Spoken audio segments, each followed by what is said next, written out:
Good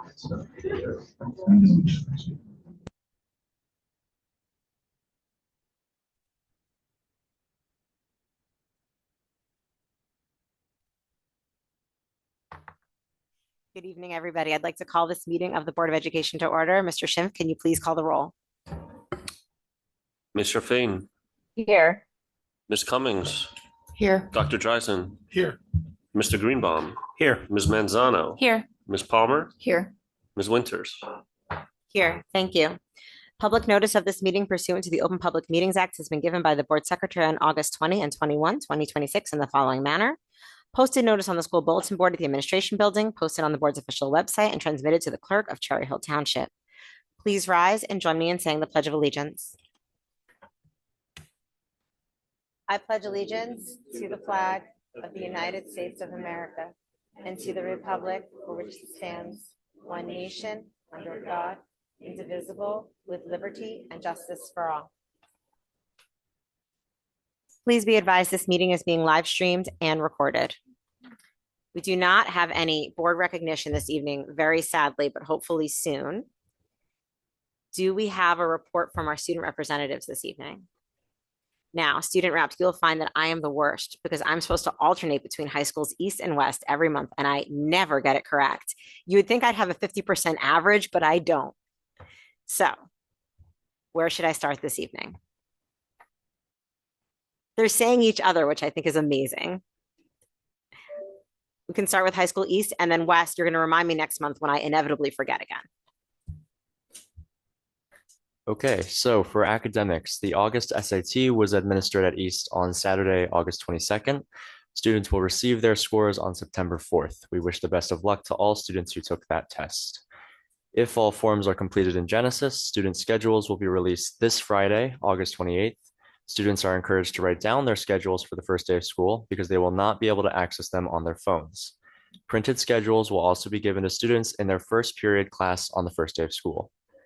All students were informed of the new cell phone policy via email on August 12th. Students and parents can refer to the infographic in that email for any of those details. On to activities. On August 5th, 12th, and 19th, groups of incoming freshmen were taken on student-guided tours of East. Freshman orientation was held in the cafeterias yesterday evening for parents of incoming freshmen. Tomorrow, the freshmen will have their own orientation with yearbook photos and tours. Common application workshops were held at East for seniors on July 16th and August 9th and were well attended. Auditorium construction is well underway. Dr. Cafania gave us a tour, and the hallway in front of the auditorium is now open and accessible again. The main entrance parking lot for staff and visitors is also now finished and should be open by Friday. The elevator is expected to be done by the first week of school. All construction projects are on schedule. For athletics, East's fall sports teams have begun their first practices and scrimmages of the season. We wish all teams the best of luck. Finally, for arts, East Marching Band began daily practices on August 5th. Their first performance will be this Friday, August 28th, at the East football team's game against Darwin High School at Rowan University Stadium. Roll Cougs. I'll be at the game. Moving on to high school West. Many of our fall sports teams are concluding their summer practices and starting to play scrimmages against other teams as we prepare for the regular season. Actually, in a couple of days on August 27th, West football will be having their first game at West Stadium against Pemberton. And actually earlier this morning, West hosted its new student orientation, where incoming freshmen got to learn about West, tour the school, and meet current students. And finally, West Annual Senior Sunrise will occur on the morning of September 2nd at West Stadium, starting at 6:30 and ending at 7:15 a.m. Amazing. Thank you. The new student orientation was amazing this morning. I saw the band and the flags and the cheerleaders outside welcoming the kids. It was really cool. Thank you both for your updates and reports. Moving on, we have a couple of presentations this evening. We are going to start with our annual ethics training. This is a requirement for the board annually. And thank you to our intrepid attorney, Ms. Gilbillion, for giving us a presentation. Thank you. Thank you, board members, for having me this evening. And if it's okay with all the board members, since this is a presentation for you, I'm going to present from my seat. That's okay. All right, so we're going to start with our annual, there you go, the School Ethics Act. In 1991, the New Jersey legislature adopted the School Ethics Act to be applicable starting on April 15th of 1992. Essentially, it seeks to hold board members accountable to their community members and to their constituents, and holding you to a very high level of standards, and to ensure that you are executing your responsibilities as board members in a manner which does not violate the public trust. So why are we having our discussion today? As you know, New Jersey's code requires that you discuss the School Ethics Act at a regularly scheduled public meeting at least once a year.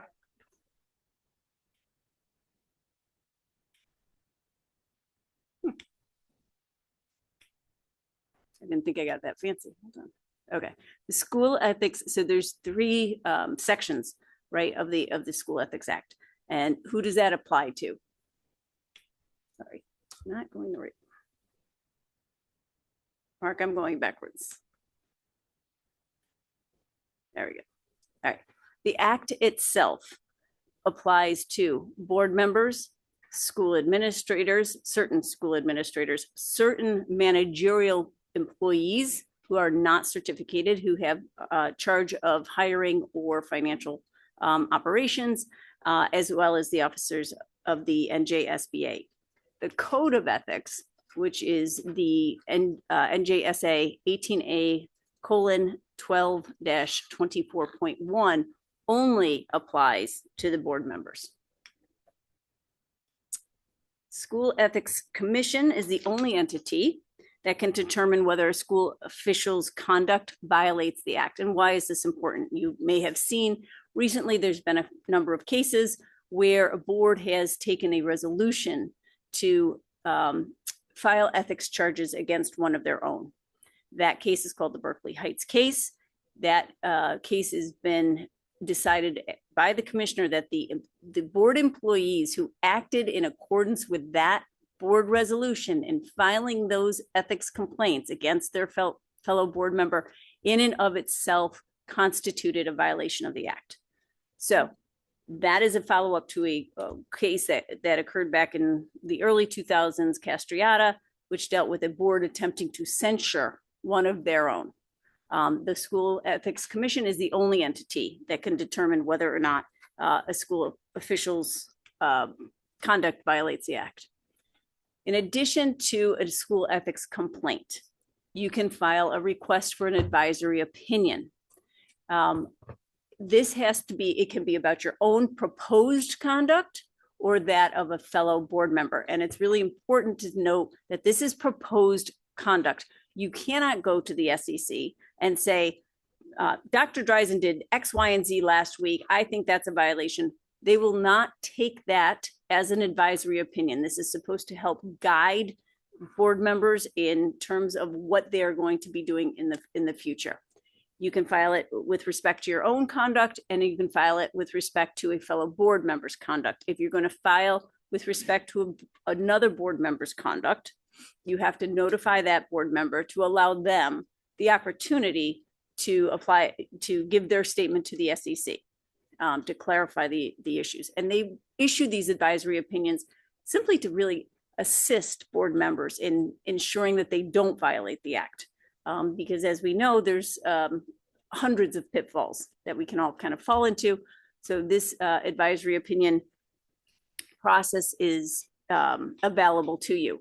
What I will tell you about the advisory opinions is that they are not binding, despite them being issued by the School Ethics Commission. They are not binding on the School Ethics Commission. So you can follow what the advisory opinion says and still violate the act. So I just want everyone to be aware.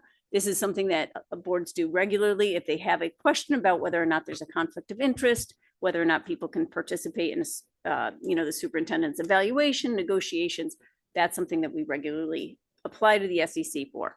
I will tell you that the SEC is getting a little agitated with board members who are not reviewing the prior advisory opinions, because they will, if they do issue the opinion and publish it, they say you should have checked, 17 other prior opinions. Unlike the School Ethics Commission, it is actually very easy to research the advisory opinions. They give you a quick summary. So if you're looking to say, hey, my brother-in-law works in the district, what can I vote on?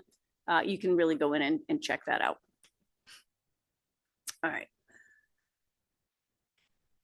The sanctions for violations of the act are reprimand, censure, suspension, and removal.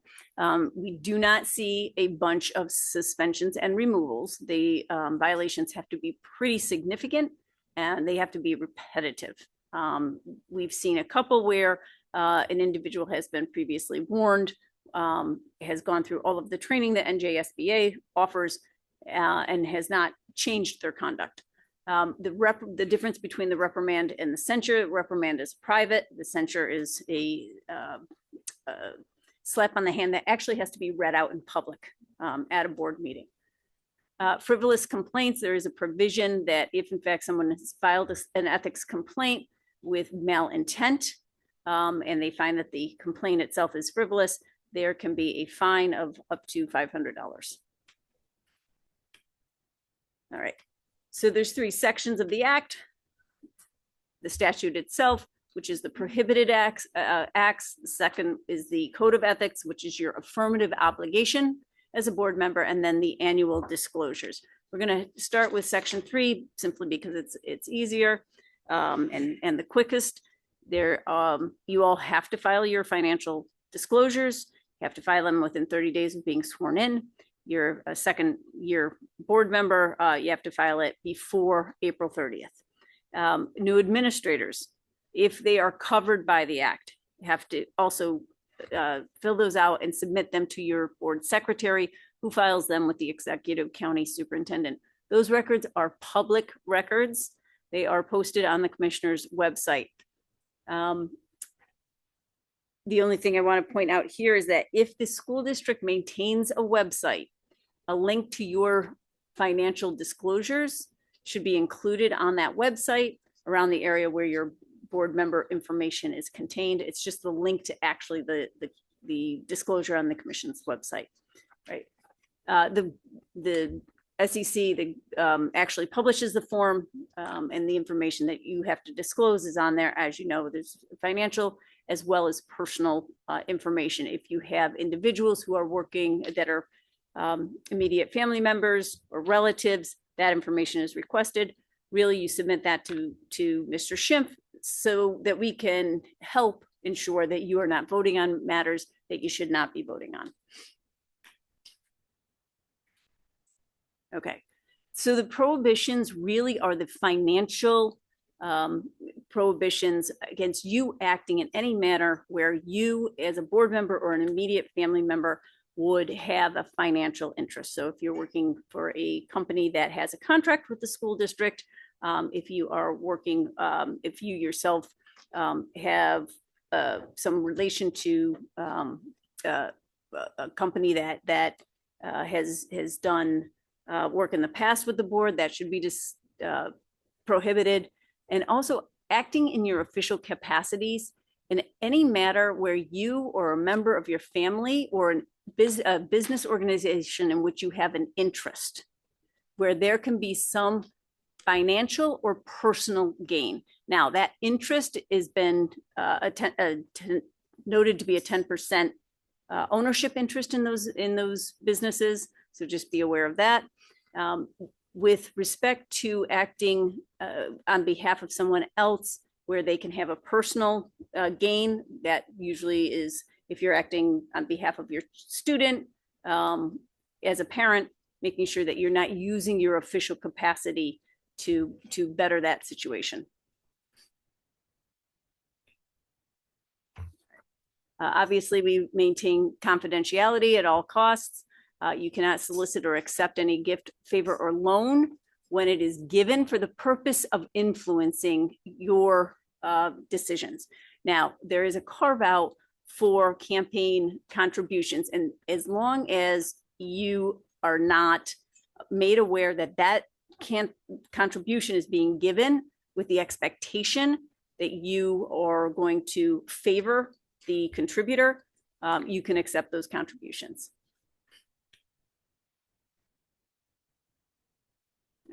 So the code of ethics, and these are in order of in which they appear.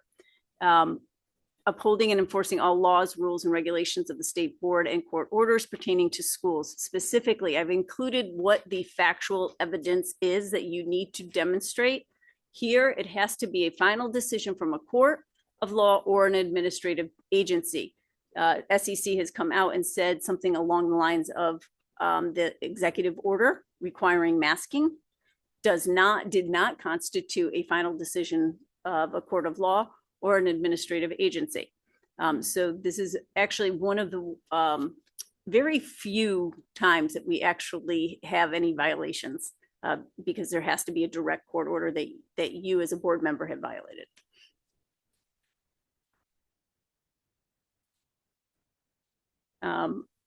Making educational decisions and for the benefit of all students, regardless of their ability, race, creed, color, sex, or social standings.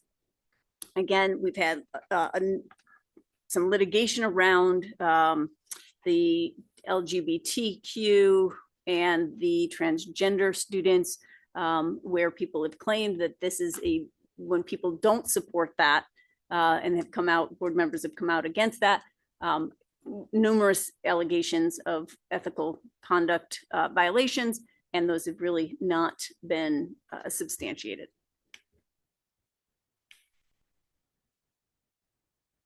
All right.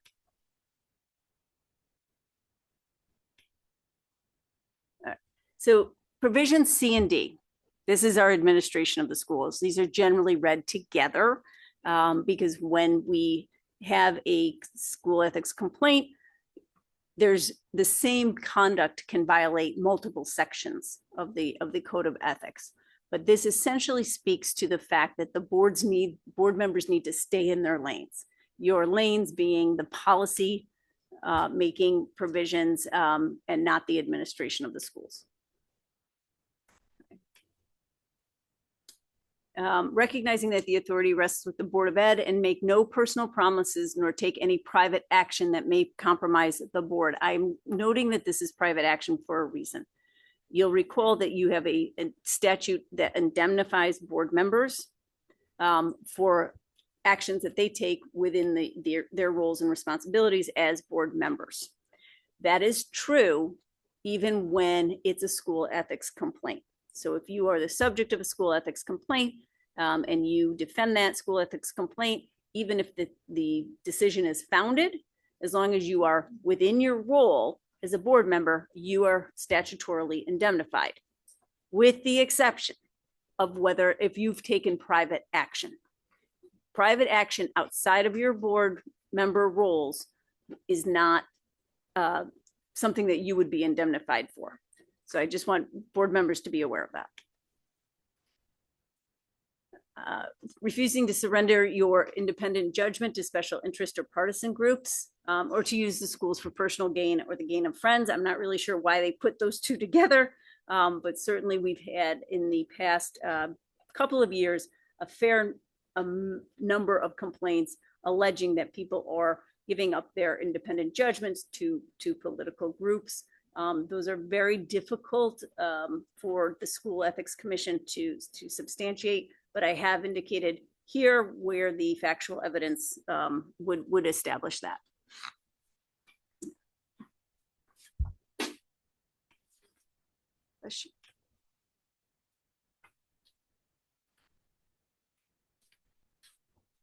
All right. Confidentiality. So this is the confidentiality is really, we know what confidential information is. Information that you discuss about student matters, legal matters, anything that is being discussed in executive session has to be held confidentially. All right.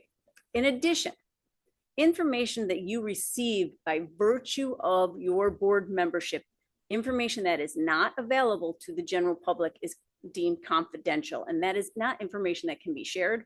And we have to be very careful that that information is not only that information, but that the information you do share with your public is accurate. Where we see people, board members getting into problems with this is when we see discussions of budgets, right? Information about the budgets that have not been vetted by the administration. That is where we see people kind of getting into difficulty with the School Ethics Commission.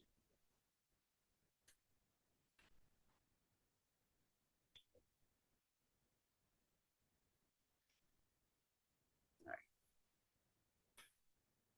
right.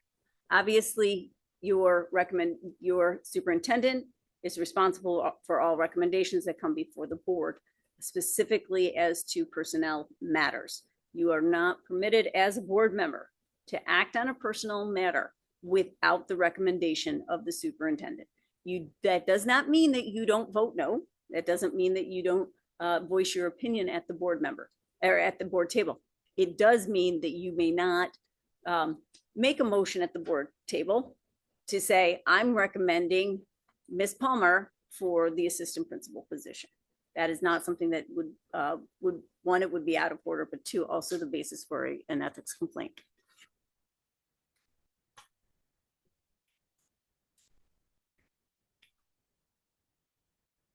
All right, supporting and protecting school personnel in the proper performance of their duties. This is not, as some board members who have been brought up on this particular charge said, well, they're not doing their job very well, and therefore it's not the proper performance. That is not a defense that the School Ethics Commission would entertain. As an example, we have media specialists who, in accordance with the Freedom to Read Act, make displays.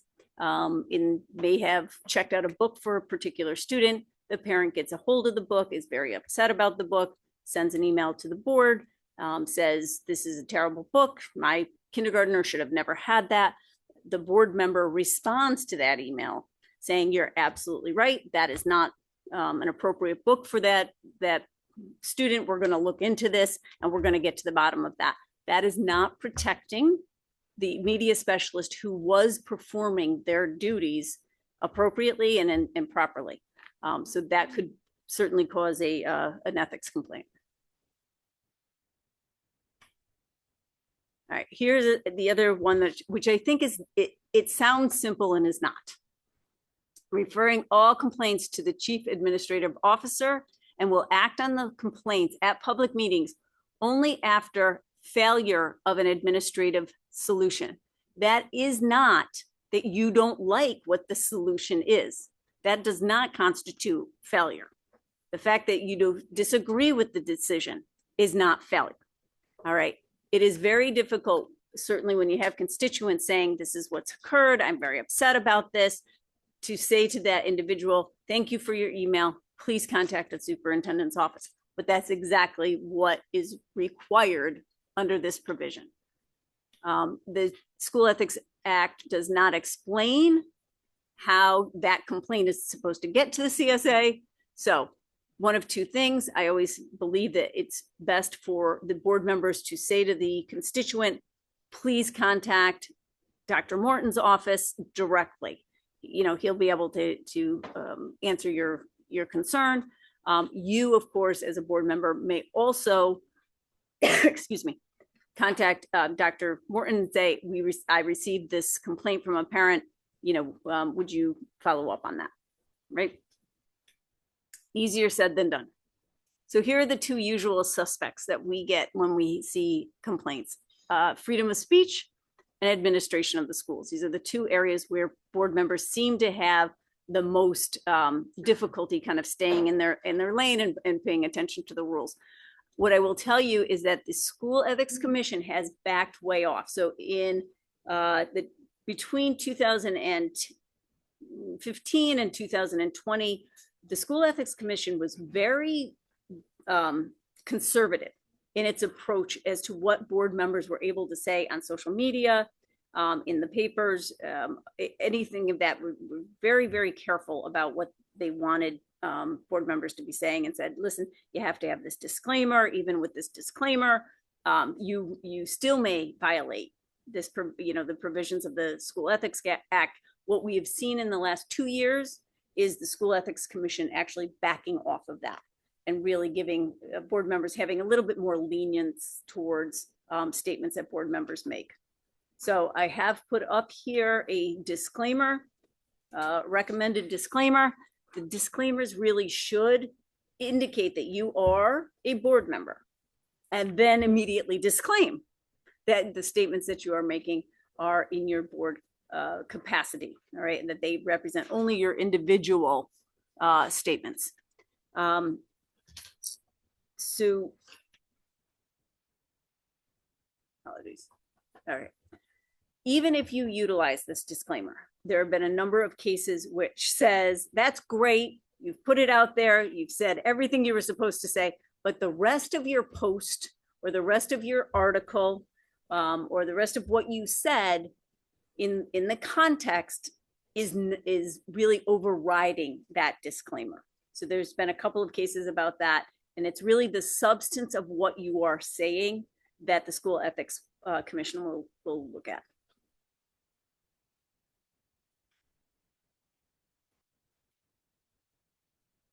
Okay. Obviously, board members don't give up their First Amendment right to express themselves. I indicate here because the School Ethics Commission will always come out, and New Jersey school boards will always come out and say members should not publicly criticize staff. We know that. That is not your employee. You have one employee. That is Dr. Morton. No other staff member is your employee. Any concerns relative to any other decisions of any other staff members must go from you to Dr. Morton.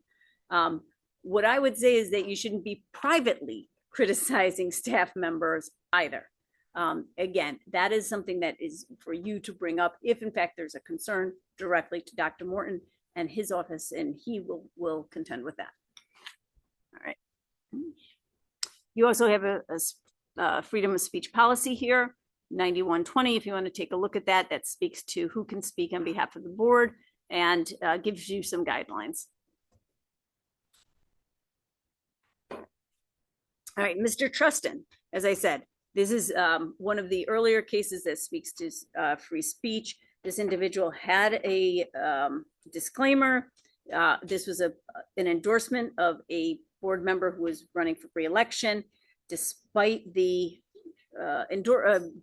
disclaimer, he said that the remainder of the posting was really all about the board activities, right? What was the board doing? What did this board member do?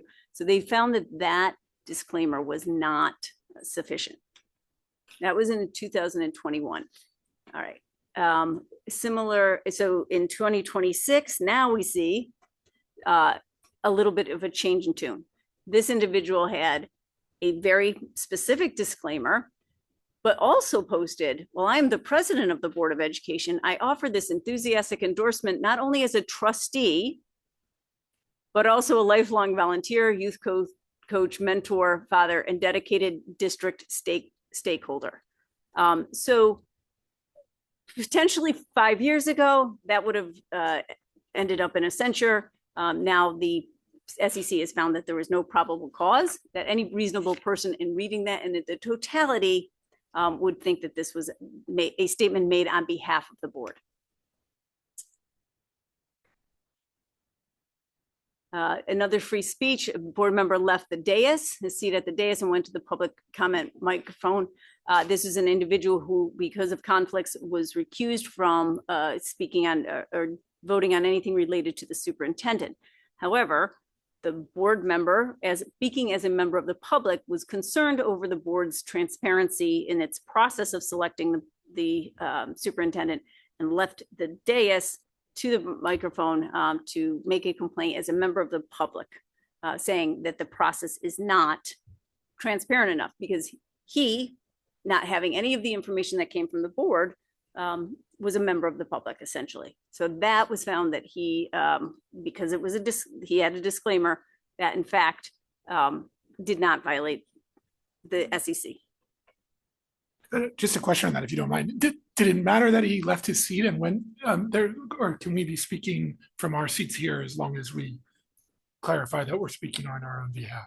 I have always indicated that as long as you make your disclaimer from your seat, that the physical presence really doesn't matter because these guys can see that you all were just sitting here.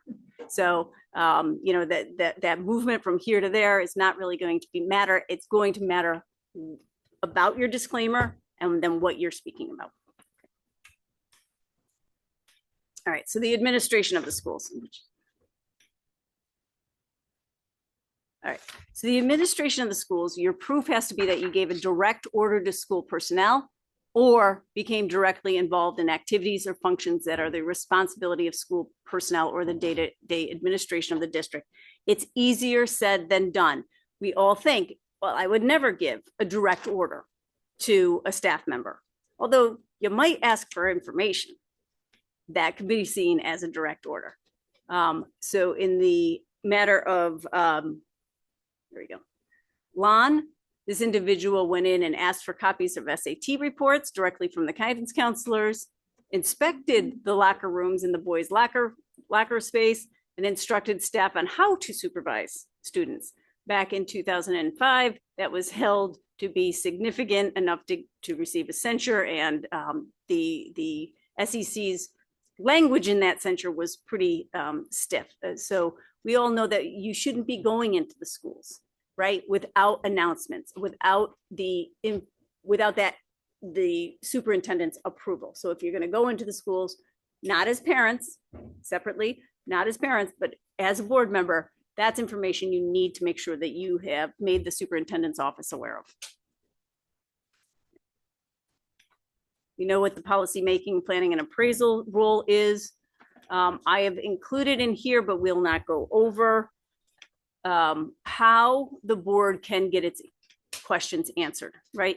Because it's very easy to say, I'm on this board, this is what I want to do, this is what I'd like to go. And you get here and you say, oh, I'm pretty constricted, right, as to what I can do. So here is a list of ways in which you, Mark, you're right, this is very slow. All right. Sorry. That's right.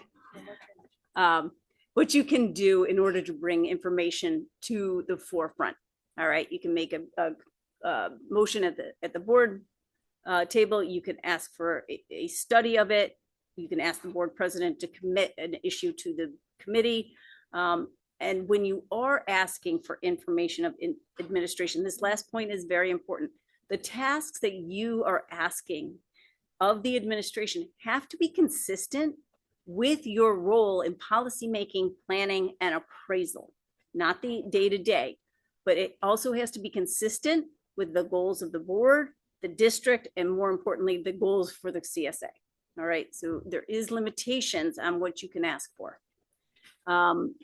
This is a case where the board member developed an entire hiring process for the board to, or for the district to undertake in looking for an assistant principal, including in all of the interview questions, the rating forms. It was a lot of involvement. So that was a pretty bad violation. They censured that individual from Sparta. A board member who meets with a individual that they want to appoint as a superintendent without the knowledge of the board. Equally, not your area is planning, even though you hire the superintendent without the rest of the board's knowledge and information. That really is not something that the board members may do without violating the act. Some of these you can just go to. This one is an interesting one because I initially believed that it was a violation. Prior to a committee meeting, the respondent submitted a proposed organizational chart to the interim superintendent, which included a proposal for a reduction in force, identified newly created positions that the board member had come up with, and identified the people who should be RIFed. That would make any board attorney itch.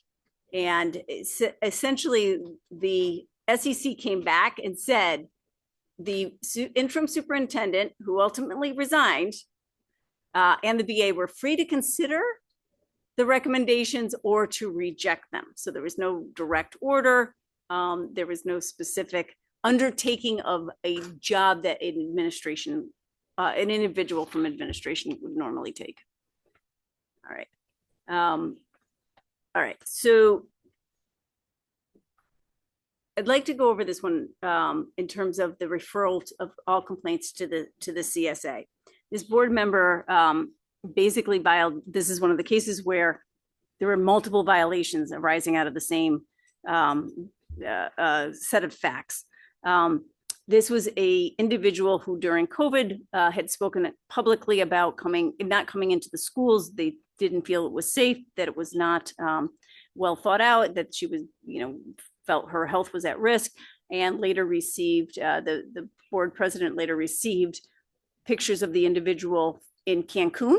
The individual had posted on Facebook and responded to the community member who sent that Facebook posting saying, as a parent of a child in this district, I am appalled at the flippant and hypocritical communication put forth by certain district personnel about coming back in and working with students through COVID. I am equally frustrated. However, I recognize that all of these complaints must go through the superintendent's office, and I have already referred them to the superintendent's office. Well, the SEC found a violation because the superintendent had not yet acted on the situation, right? So yes, the referral was made. What the SEC really concentrated on was this back and forth between the board member and the community member, acting as if, listen, I'm going to take this on. I'm going to talk to you. I'm going to, I'm equally concerned, and I'm going to take action about this. Even though he said, listen, I did refer this over, but the superintendent had not acted. So there was, in fact, a penalty assessed on this case. Can board members participate in staff interviews? The answer to this is no. SEC has come out with a couple of advisory opinions saying, well, if the superintendent says you can sit on the personnel committee, it can't be more than 2. You can't ask any questions. You can offer your assessments, but you really can't participate in it. That said, all of the other advisory opinions that have come out of SEC have said, we really, really recommend that no board members participate in any interviews of staff, whether that's initial interviews for new jobs, whether it exit interviews, not appropriate. So just be aware of that if in fact the superintendent has indicated that that's permitted, there's got to be a process by which that interaction with the proposed staff is pretty limited. Oh.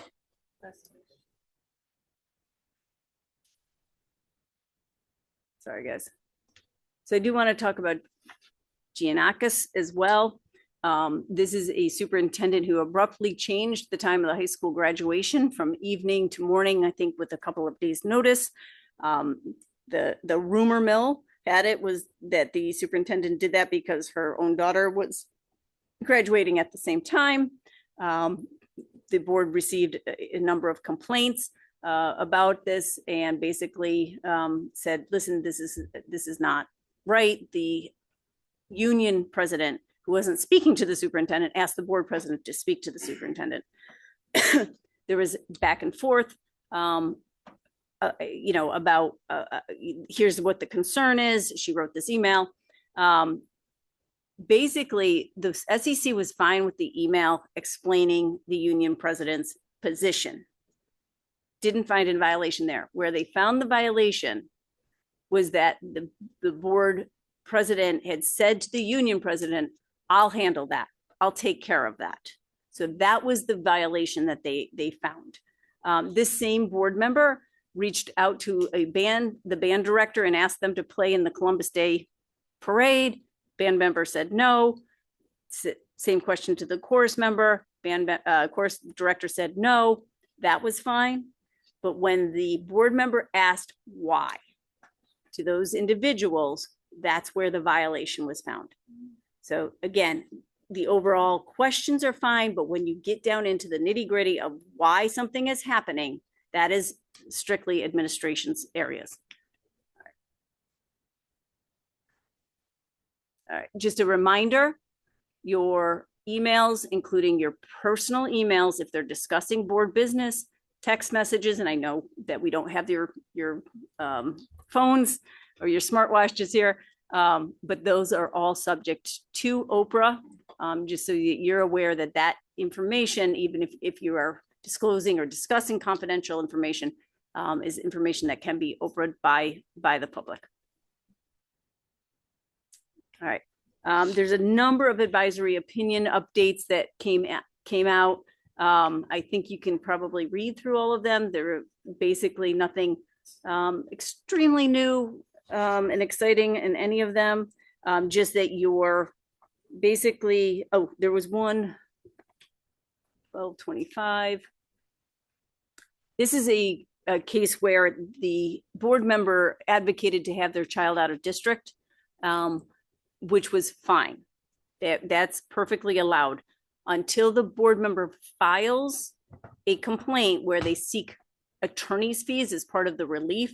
Then you have to come off the board. Here's where this got interesting. Obviously, the board member knew to recuse from any discussions or votes that had to do with that board member's child. The advisory opinion said not only should you recuse from that, but you should recuse from any votes at all dealing with any special services for any students, so that while the matter was pending, not forever, but while her matter was pending, so that there was not this idea that, hey, you're not, you're voting for yourself and not for this, somehow your judgment is impaired. So that was a bit of a change from what we've seen previously, where it was just recusal from what your own child's program and placement were. Try not to hire your child's teacher to tutor. You're going to have to recuse not only from anything having to do with that teacher, but also from anything having to do with the union. If you happen to have a board member who's married to your business administrator, not only do you have to recuse from anything dealing with the business administrator and anybody in the chain reporting to the business administrator, but also your superintendent. So your chain of command goes both ways. So just be aware of that is how SEC is starting to interpret this, that your chain of command goes up and down. Re-elections, you can do it, and local fundraising events. I don't think anything of that is terribly new. Okay.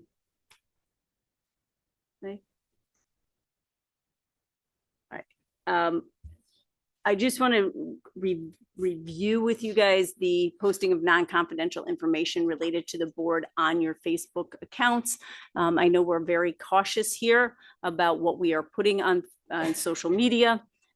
Specifically, if you have a Facebook account that's linked specifically to your board business versus your personal, making sure that you are aware of who, if you've made that private or public.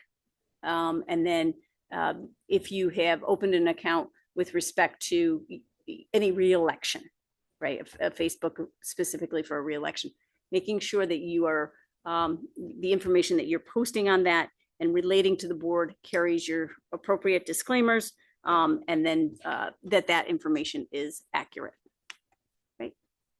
I am happy to take any questions, but I know you guys are quite ethical because you're all very good about asking. I thank you for that. Any board member questions on ethics? I would not do any of the things, even if they said it was okay. I mean, that was sort of my, even if they're easing up a little bit on some of these things, like the social media piece of it, my personal, as an individual, I think maybe because I started as a board member in that era where they were very restrictive, it seems a little bit terrifying to me. I think that's accurate. And you don't know who is sitting on the commission at any one particular time, right? So and you'll see a lot of the cases are on the same date, right? Because they act at public meetings, just like you guys do. So all the decisions come down on 1 or 2 days. If the constituency of that commission changes, the whole tenor of their decisions can change. Now, I will say the advisory opinions have been more consistent because Chairperson Bender has been our consistent person there for many, many years. So I think you'll see more consistency in the advisory opinions than you will in the ultimate decisions and the complaints that are registered. And as I said, they're a little bit more conservative, So usually if you follow that, usually we're in good stead. Do any board members have any questions about the information presented? Renee, no questions? Seeing no from Renee, who is virtual tonight. All right, well, thank you for doing our annual ethics update. You're welcome. We appreciate it. We are now up to date. Moving on to our next presentation for this evening.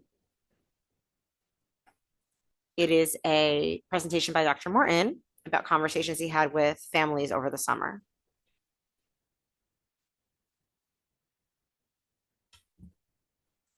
Awesome. Thank you so much, Ms. Winters. Yeah, so first and foremost, I just would like to express gratitude to each of the families that had an opportunity to interact with directly throughout the course of the summer. Conversations were enlightening and inspiring and very focused as well. So the board charged me as superintendent a few years ago, and expanding the number of community members that the board has an opportunity and administration has an opportunity to hear from. I think verbatim, the charge was, we want to hear from some of those more silent or quiet voices as well. And we've sought a number and variety of ways to do just that. You know, there are traditional methods in terms of survey designs, but we want more face-to-face opportunities to interact with the community. That in the previous year, we did community input sessions. We've done some roundtable discussions. It's a community advisory panel that we maintain and interact with. And we've attempted to act on the feedback we received and have received as well. This is just the next iteration of that. And it's an opportunity to interact directly with families and children concurrently as well. So, moving right along. So who we heard from? We heard from various schools and families from at all different levels. We reviewed a number of different topics. I tried to frame question prompts around 3 questions. Number 1, tell me about your experiences while you've been in Cherry Hill Public Schools. Number 2, what challenges have you and your family faced? And then 3, what suggestions do you have for us in order to improve? And there were very, very interested and poignant things that were stated.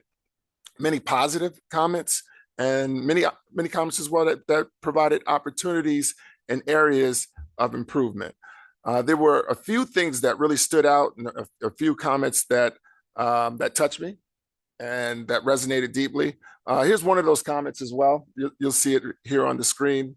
This was from a Malberg family, and this family just mentioned how much the staff at Malberg know their kids, provide a warmth in the school, and make them feel a sense of belonging. I feel like they're a part of the community. And that is exactly what we strive for here within the district. So just starting from items that are highlights and things that are working well for us. There are 3 main bullet points: the dedication of our faculty and staff, of our educators, the environments that are created, and the feelings of belonging that exist, and then individualized supports that are being provided or that have been provided to these families. Specifically, the families mentioned just how adaptable staff members at Heart and Pain are, and the exceptional quality of the education that's being provided there. They mentioned the strong follow through and the high academic standards that are provided as well. Under environment and belonging, noticeable positive shifts in the campus vibe. I heard conversation today just about this is from High School West, the High School West 9th grade orientation session. And I believe there's a quote at West that says something to the effect of, "We are the vibe," as well. So it's resonating. It's actually working with families. Others mentioned deep connections that are formed through multi extracurriculars, co-curricular activities, athletics, performing arts as well. And then under individualized supports, there was definite recognition and to the focus, district focus, particularly in the last 2 years around inclusivity, strong execution of IEPs and support, push-in support as well. Preschool program was mentioned as well.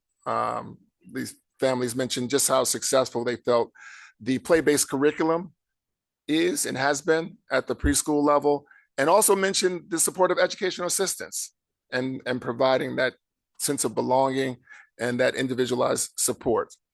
This comment I absolutely loved, and this was from a Carusi Kilmer family who said that the teachers in these buildings have intrinsic motivation, but here's the part I love.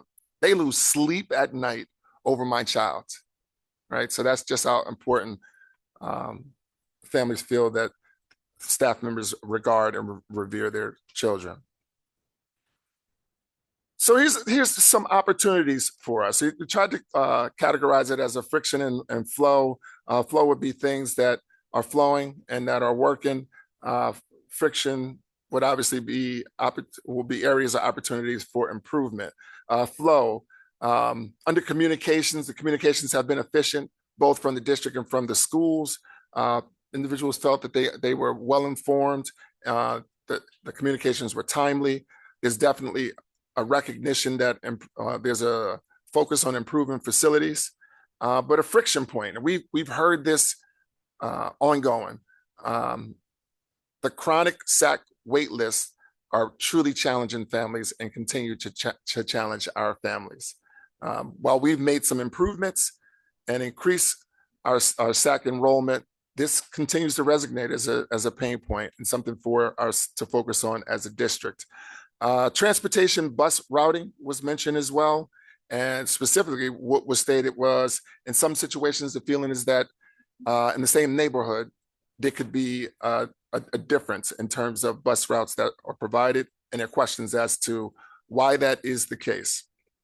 Under personnel, again, I mentioned it before, incredible, highly supportive teachers, but on the friction side of things, there seemed to be a lack of transparency for some families where mid-year resignations may occur, and there's not always clear communication about who's replacing a staff member that has resigned and other personnel type shifts. And these generally related to supplemental positions or positions that were encore based or positions that were non-classroom teacher positions. Under academics, positive. There's great access to high-level courses. Children and families have opportunity to choose their paths. But just last year at the middle school model, we implemented something called the What I Need period, a win period. And the feeling was that there's an opportunity for some improvement, and that win period probably lacks some of the academic rigor and academic focus that it should. And a comment that stood out for me: changing teachers midstream is difficult, but handled well at the school level. That's where we differentiate, nurse, PE, electives, supplemental versus classroom teacher-based positions. Here are some other areas that stood out in some other comments and feedback that stood out for us as areas of opportunity as well. Discipline and culture. There was frustration that was communicated around classroom disruptions and what appeared to be a lack of strong consequences across the board. And with that same comment, the comment that teachers need the backing of administration when addressing student behaviors. Conversely to that, there was some frustration with what appeared to be a heightened and overly punitive focus on lateness to school as well. So students show up late, and there is a process where the feeling that students may be labeled as a disciplinary issue for lateness, which is what parents communicate as more of an attendance issue. Under technology integration, parents are absolutely in strong support for widening the restrictions on cell phone usage. That will be a topic of discussion pretty soon in this meeting, but there's definitely support for that. Definitely concerns as well about over reliance on generative AI, these large language AI models, and an over reliance on that, and more of a desire for us to focus on that eyeball to eyeball experience for children, right? A human experience, in other words. And a distinct desire for a return to paper, pencil formats, and tangible play as well. And the comment that stood out here for me was AI is a great resource, but we don't want children to not be able to think on their own. That was a High School West and Payne family that shared that comment.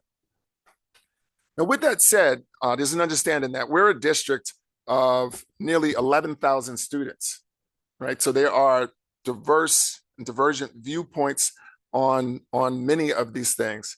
The scale here just provides some of that, right? How there's differing viewpoints. You know, on one token, children need to be pushed for higher expectations, and on the other token, less technology and more exposure to play and things along those lines. It's important for us as a district that we maintain an individualized, personalized focus while we have the structure of a primary comprehensive curriculum, but to be able to provide pathways of support for our children. To bring that to life, we'll see much more of an elevation of our portrait of a graduate this year. If you walked into the hallway, you'll see that we have begun that process. We'll be focusing on each of the characteristics and the attributes. The attribute that we're launching at the start of this year is advocacy, right? So student agency and advocacy for students being able to advocate for their pathways and for themselves. Comment that stood out. So we're balancing a community that wants both. This is my comment. We're balancing a community that wants both high academic rigor, more time for play, strict behavioral compliance, and expansive grace as well. So it's finding that sweet spot, so to speak. And then last slide and closing this out. Under personalization and individualizing our approach, there is an absolute appreciation for expanded opportunities, those that are academically based, but those that are outside just the general academic program as well. So there's a desire to see expansion in CTE-based course offerings, continue emphasis on our music and arts programs. It is something that we discussed during our budget process, and preserving that and making sure that we maintain what makes Cherry Hill Cherry Hill. There are a few other items that were listed here, but I really want to get to a comment that a parent made. This was a suggestion, and this was like just a general flair and the flavor and why I thought the meetings were great. But this is a Russell Knight family, and this dad actually said, Dr. Morton, how about if we utilize AI to create at the secondary level a dynamic business simulation that allows students to become entrepreneurs, analyze market trends. This is all simulated. Manage finances, respond to changing economic conditions, and develop the critical thinking, innovation, and communication skills essential for future success. He's like, I think that'd be a great idea. And I said, you know what? You're making me think of the stock market game. When I was a mathematics teacher, that's what I recall, that project-based learning format. But just great conversation, great ideas, great information that were provided by these families. I will be continuing this as we move forward into the school year. We'll be expanding this just a little bit as well and offering some roundtable opportunities to have families come and sit down with me and hopefully a contingent of the board as well. To just have an opportunity to dialogue, hear from my families. But we don't want it to be just close-ended. Once we hear things, we absorb them, and we figure out how we make course corrections and make adjustments to embed some of these great ideas. But overall, truly fantastic opportunity, and I am grateful and appreciative of the families that took the time to come out and speak with me. Thank you, Dr. Morton. Any questions from board members or comments on the community listening sessions? I have one. I was really fascinated to see the comment about the trades and CTE that echoes a conversation that we had, I think, almost 2 years ago now. We started talking about that micro-credentialing and looking at those kind of pathways for our students. So I'm really excited to see how that moves us forward as we're talking about our curriculum at the high school level. I think it's really important that we celebrate all kinds of students and all kinds of student success, both traditional academic success and all kinds of success that they may have, and all kinds of opportunities they may wish to pursue after high school, because it's not one size fits all for everybody. Perfectly stated. Yes, I agree. Any other board members? Renee, Ms. Sherfain. Thank you. I'm curious, Dr. Morton, if you have any plans to follow up with these families throughout the year or to revisit and have additional conversations. Yes, absolutely. So I absolutely will be following up with these parents. As I just mentioned as well, we'll pull some of these parents into roundtable discussions as well with the board. I think it will be enlightening for the board, and good to validate, number one, the voices of our families, and also an opportunity for us to use these voices, use ideas to inform what we do and how we deliver the services that we do. Ms. Manzano. Now that this has been brought to the community, will it be possible for other families to connect with you to kind of have their opinions heard towards this committee? Yes, that's actually a great question, and just reminded me, I failed to mention.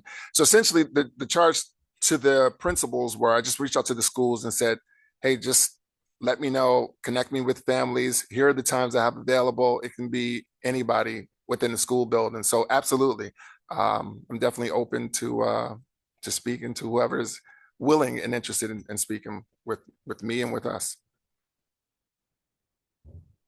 And I think one thing the board has been asking, and this was in response to that, is to reach beyond sort of the people who are generally people who interact with the board and with the superintendent, but to look at other groups of people at all the levels to see what their opinions, ideas may be for the future. I know some of the ideas that we had in the past was talking about how maybe the PTAs at the high school level aren't as strong as elementary, but you also have all kinds of booster clubs for athletics, the arts.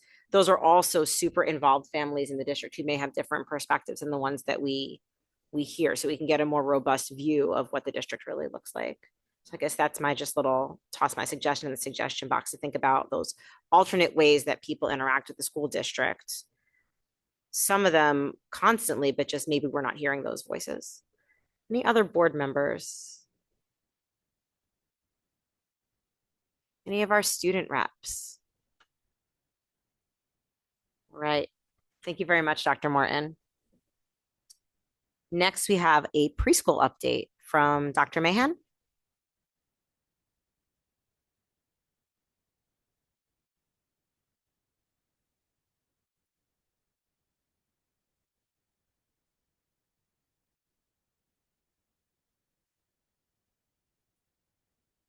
Thank you. I just wanted to make sure everything was working correctly. So thank you for giving me the opportunity to highlight the preschool program this evening. I'm truly excited to share the incredible work that's happening in our preschool program, a program that has grown and evolved and expanded in remarkable ways over a short few years. As we move through tonight's presentation, I highlight how far we've come and the meaningful involvement and impact the preschool program has had on our youngest learners. It's an honor to walk you through this journey and celebrate the progress we've made together. While I'm presenting this evening, it should be noted that this program would not be possible without the support of Violetta Katsikas, our preschool supervisor, and Danielle Edwards, the principal of the Malberg Early Childhood Center, and of course, our spectacular teachers, educational assistants, and support staff. They make our program amazing. This presentation is a testament to what truly exemplifies a team effort as we make and build a remarkable program. This presentation will highlight program locations, our preschool expansion journey, the random selection process, the number of preschool seats, ways in which our program is growing, transitions to kindergarten, and highlights of the preschool roundup and next steps. I begin with a brief overview of the preschool expansion journey. In 2023, it was announced that Cherry Hill Public Schools had been awarded preschool expansion aid. Over the past 3 years, we have quickly expanded as indicated on this slide. We continue to work closely with preschool providers both in Cherry Hill and in neighboring towns to ensure access to a high-quality preschool program for all eligible 3 and 4-year-olds in Cherry Hill. As a reminder, our preschool universe is determined by multiplying the total number of first graders by 2. For us, that is approximately 1,700 students, which equals approximately 110 classrooms. So at this time, we are approximately halfway to our enrollment goal, but we have made significant strides, which will be more apparent later in the presentation. And as you will see here, 23-24, we had 17 classrooms, 24-25, 25 classrooms, 25-26, 41 classrooms, and for the upcoming school year, 26-27, 53 classrooms. In maintaining 53 classrooms, it is imperative that we have consistency across all of our locations. So when we speak about our preschool private provider locations and our in-district locations, we talk about consistency across all of our guidelines, our curriculum and units of study, our policies and procedures, calendar, and daily schedules for our students. So why do I highlight this consistency? I highlight consistency because we have been able to maintain this across the current 6 preschool sites, and we hope to continue this next year across 11 preschool sites for the 26-27 school year. And yes, you did hear me correctly. We will have 11 preschool sites next year that will provide access to a high quality preschool education to our youngest learners. This slide shows the icon that represents the following preschool locations. We are partnered with Adventure Kids, Cadence Academy, Discovery Corner, Goddard School, KinderCare, Lightbridge Academy, Primrose School, Chesterbrook Academy of Voorhees, Mosaic Early Learning of Oak Glen. These 9 private provider sites are in addition to our 2 in-district locations at Kilmer Elementary School and the Malberg Early Childhood Center. So with the continued expansion to 11 sites this year, we were able to exhaust our initial wait list. In addition to maintaining students who moved from 3-year-old preschool seats into a 4-year-old preschool seat, we were able to offer all 559 students who applied a seat for the program. After our initial invitations were mailed and acceptances and declines received, we still had seats, so we reopened the enrollment and garnered interest from 93 additional families. Of the 93 applicants who have applied in our second wave of registration, we have been able to offer 34 additional seats into the preschool program. So we continue to fill seats across the district. So what does that look like for us in terms of preschool seats? This chart demonstrates to you the 11 preschool locations that will house our youngest learners, all of our 3 and 4-year-olds next year, the number of classes at each of the locations, and the number of seats at each of the locations. So big increase for 26-27 school year. We are ecstatic that we have been able to increase our preschool seats again across the 11 preschool locations. We are welcoming 740 general education preschool seats, 55 preschool inclusion seats, and 96 preschool disabled seats. So approximately 900 preschoolers for the 26-27 school year. So while we recognize that preschool expansion funds are targeted to general education students, we pride ourselves on continuing to provide a high quality, inclusive preschool program. So when we speak about our preschool population, we highlight all of our learners.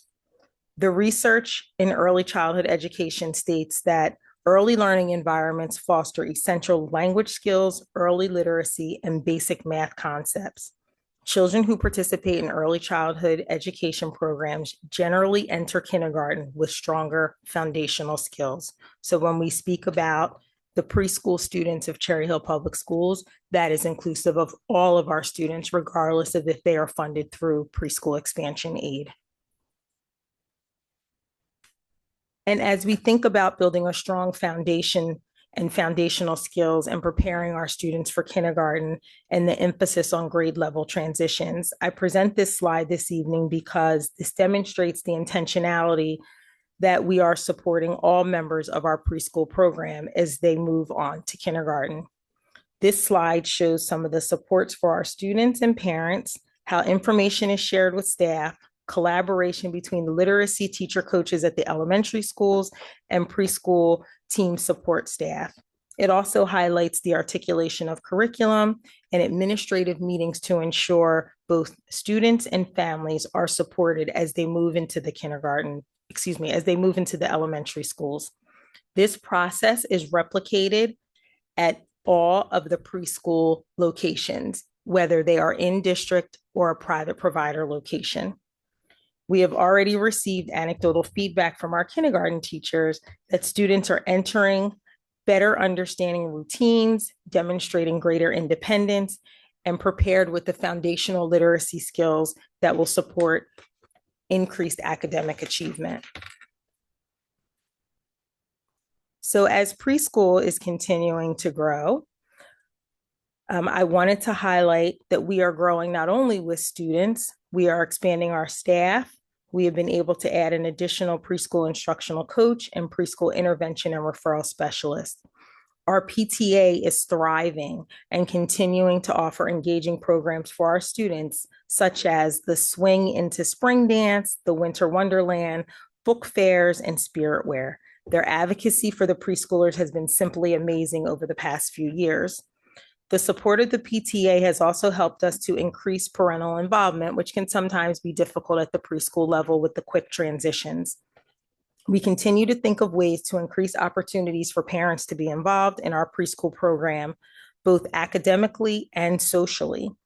As we continue to expand our program advocacy continues to grow. The advocacy expands both in and out of the classroom, including community partners and understanding of curricular resources and materials.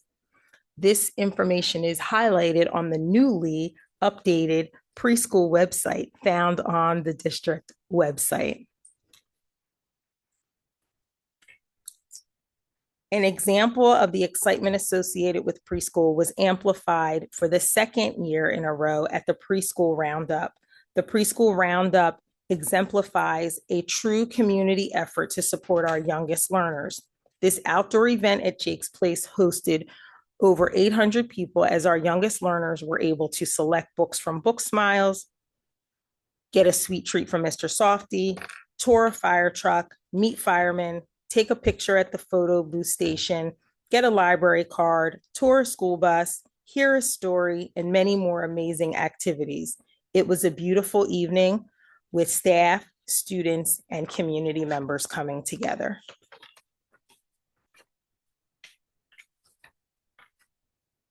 While we are excited about the many accomplishments of the preschool program, we recognize that we still have room for growth.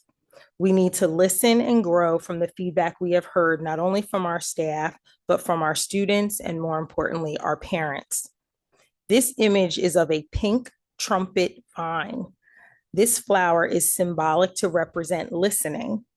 And while all of what I have presented this evening has been extremely positive to highlight the expansion of the preschool program, we continue to reflect on previous years. We will continue to grow and learn, and we will continue to prepare for the next class of incoming preschoolers.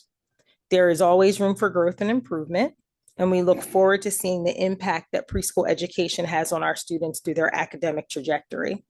Feedback from staff, feedback from the community, feedback from our students who are very vocal. If you listen to our 3 and 4-year-olds, they have certainly strong opinions that they share with us, is invaluable to the success of our program.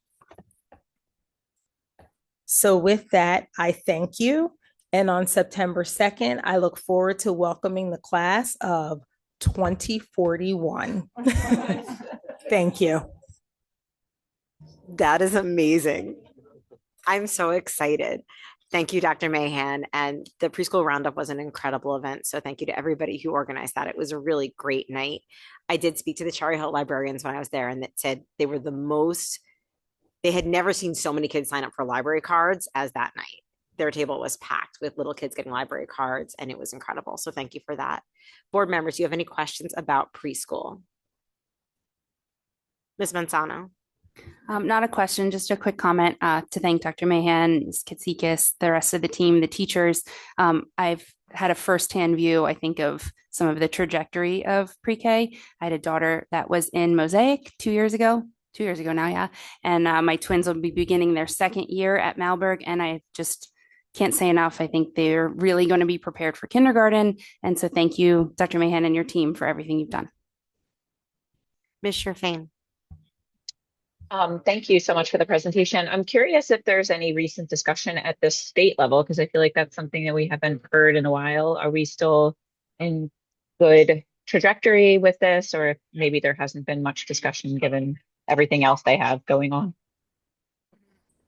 So we are still in good standing with the Department of Ed. I actually am in communication with our preschool liaison quite often, because one of the things that I did not highlight in the program, but I have stated in previous presentations, is that we are one of the only large suburban school districts that has applied and been awarded preschool expansion aid.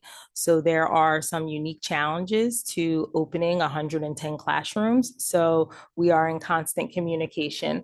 Our 53 classrooms is larger than many across several school districts, what we have here in Cherry Hill. So we are in communication with them often, Ms. Sherfain.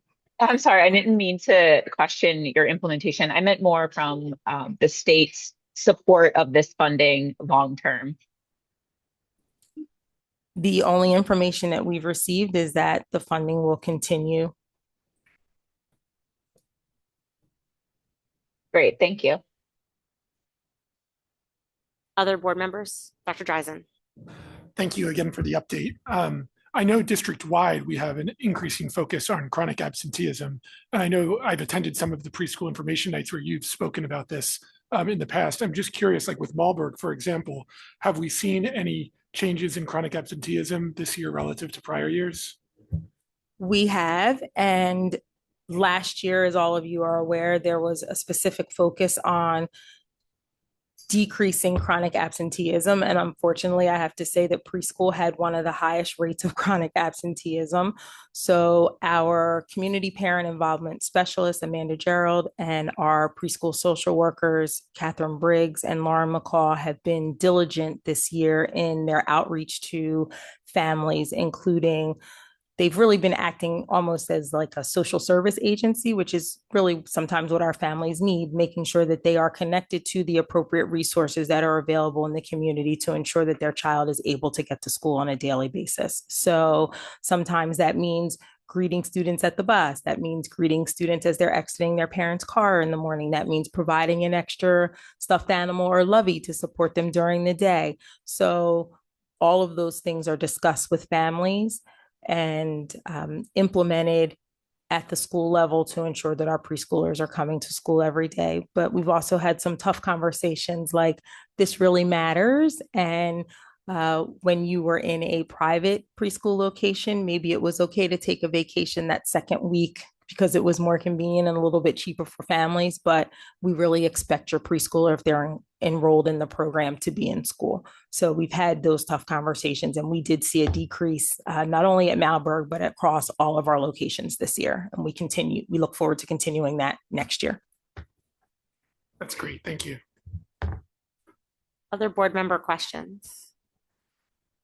I had a question. So you mentioned that there's some anecdotal evidence from the kindergarten teachers that they're seeing positive impacts of preschool. And I remember when we implemented full day kindergarten, one of the things that happened a few years later was that we did a study to find out what the impact of full day K was on our students and the readiness for first grade. We may not be there yet, but is there a point soon where the time will be ripe to really measure the impact of what Cherry Hill Preschool is doing and how it's creating success for our kindergartners and beyond? Absolutely. I can't wait. You know, I love data. Any other board member questions? All right, seeing none. Thank you so much, Dr. Mahan, for the update. We appreciate it. One more presentation, and then we'll vote on which was the most exciting. That's not fair, says Kate. It was the ethics now. But this one is the bond projects update, which I think Mr. Schimpf may have advantage with new shiny things, although I would say the preschoolers are definitely the most adorable. So. All right, thank you. So as promised at the last meeting, meeting or at the work session, I provided more of a narrative-based update on where we stood with our summer construction projects. This one, although I did attach an updated narrative to the agenda, if you saw that in the executive content, that's just a memo I had shared with our principals to ensure them as well on Friday that we are nearing the finish line and do not anticipate any delays or anything that would impact the opening of school. So really, this is more, I just wanted to get in and just go over or show you some pictures. I was able on Friday to actually get out to 13 of our buildings where construction is undergoing. So again, let me repeat that. We're in the 4th year of bond work, and this summer was by far the most aggressive undertaking of work. So we touched 13 of our 18 physical school buildings this summer alone. So we had site improvements. Just moving the zoom out of my way here. At Mann, Johnson, Kilmer, Knight, and East, those were all parking lot improvements, and I'm excited to share some photos there. And believe it or not, the photos I took on Friday are already outdated and old. I got to several of the sites today, and for the last 2 weeks, the vast majority of these projects have been on second shift work as well as Saturdays and Sundays. So they are racing to get to the finish line as well. Playgrounds at both Stockton and Mann. Interior renovations. All 3 of our middle schools are currently under construction, major interior renovation work. So at Carusi, we've actually entered phase 3 of 4 on that project. Rosa, we are obviously wrapping up at Rosa. That was a 2-year scope of work. And Beck, we are just now finalizing phase 1 of 2 as well. We undertook work in the west lower level team locker room and weight room areas. That work is ongoing. Those areas we knew would not be coming online for the beginning of school. That was planned. So the lower F level, which is locker and team rooms, as well as the new weight room, will be coming online on September 18th. And the lower E level will be the end of October 30th. We also had some improvements go on in the original auditorium over at West, the 1963 original auditorium over there. And we were also installing HVAC equipment on the Walsh Gymnasium.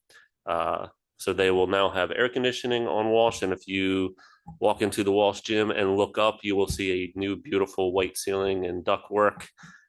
Major improvement over there as well. So we took on 4 security vestibule and main office renovations: Barton, Kingston, Johnson, and Sharp. And this project actually began in April, but we are completely redoing the East Auditorium. And similar to the smaller smaller auditorium over at West, we also had improvements done at the Little Theater over at East as well. Okay, so just jumping into some pictures. This is obviously Horace Mann.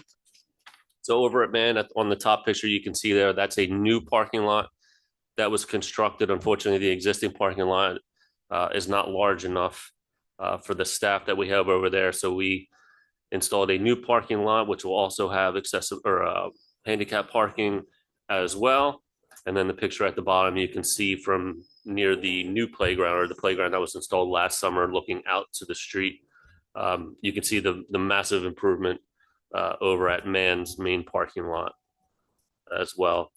So this is the rear of Man. So in addition to the two parking lot areas, we also redid the student assembly area out back. You can see the fresh new asphalt out there. And in addition to that, you can see the playground is going up. And I'm told the rubberized material around the playground area is going to be poured on the 1st. So should be ready for the students on the 2nd when they arrive. Yes. This is over at James Johnson. This is actually on Friday. This was the asphalt actually going down. You can see in the parking lot area there. Just two separate views. Again, major improvements to what once existed over there. This lot, we're just waiting on the striping. The striping is supposed to be done tomorrow, and the signage as well on that. This is Kilmer. I would say probably of the four, Kilmer was probably one of the ones that changed the most. You can see here just from the corner looking back at the new lot. So the Kilmer is fully complete other than some punch list work. But obviously the striping on the new parking lot has been installed, as well as the signage. Today I was over there and they're actually putting, if you remember the old basketball court, if we want to call it that, that was at Kilmer. That's been completely removed. I actually have a picture of that. You can see in the new basketball court area, they were actually lining or putting the lines on the basketball court today and installing the hoop structures. The bottom picture there, as you may recall, we had some soil remediation that we did on the left-hand side of Kilmer. So this is the new student assembly area. Those soils were removed, soils were brought in, and a new asphalt area here. This is Russell Knight. Russell Knight is also fully complete other than some minor punch list work and some fencing, but you can see it's fully striped. You can see the new site lighting. Looking out into that area, this is just the one parking lot over by the APR. We still have the secondary parking lot to do over at Knight. High School East, if you were over there or saw that today, High School East is now fully striped. Signage is going up as well, but this was the asphalt going down at the new administrative parking lot, and you can see the improvements made to the sidewalks leading to the administrative or main office entrance there. Just Carusi, you can see here, this is just the phasing plan that I've been sharing with each of the updates. The green area was the kitchen, cafeteria, and music suite. That was work that was undertaken this summer and is wrapping up now. The pink area is what will be done while school is in session, and we'll be continue making use of the temporary classroom units out back there. So here at Carusi, you could see the new ceiling and lighting in the cafeteria. We'll obviously be doing some painting as well in there. Bottom left, you can see the kitchen. I was over there today going over the equipment with Aramark, and the ceiling grids are fully installed now. We've received all of our official approvals from the township. And then on the right there, you can see the ceiling grid and new lighting going in on the music suite area. So all three of these areas will be online for the beginning of school. This is the new science lab casework you can see over at Carusi as well. We did, I believe there was 2 science labs that were completely redone. So ceilings, lighting, flooring, and new air conditioning units in all of these areas as well. So jumping into Rosa again, this was the phase 2 of 2 over at Rosa. So all of the A-wing classrooms in the front of the building, as well as the old cafeteria, which was converted into classroom and new music suite, as well as the new cafeteria, which will be coming online. So you can see it's beautiful new structure. This is the cafeteria from the outside. Asphalt will actually be completed tomorrow. I believe there's a student and parent orientation on Thursday. So you can see the bottom there, the cafeteria, the new cafeteria was filled, but that was being emptied today. so we can host our parents and kids on Thursday. This is the media center over at Rosa. I can tell you that the carpet is fully complete now. All of the lighting and ceiling grids have been installed. Down bottom, you can see our custodians hard at work waxing our new classroom. Well, I should say the renovated classrooms. The one at the bottom here is actually the old main office area that became 2 new classrooms. So 3 new classrooms fully came online over at Rosa. This is at the top picture you can see here, that's the serving area off of the new cafeteria. That's an area that they are rushing, and that's going to come down to the final minutes. They were doing some electrical finalization in there. The flooring is now complete as well. And on the bottom, those are the new music areas that came online. That was the old cafeteria. Actually, on the rooms on the bottom right, they're actually soundproofed. You can see when you close the door and shut it, it seals the bottom and all of that. So pretty neat stuff there. This is the phasing plan over at Beck. So phase 1 of 2 is the far left-hand side of the building. You can see here, we've already had classrooms turned back over to us and furniture going back in.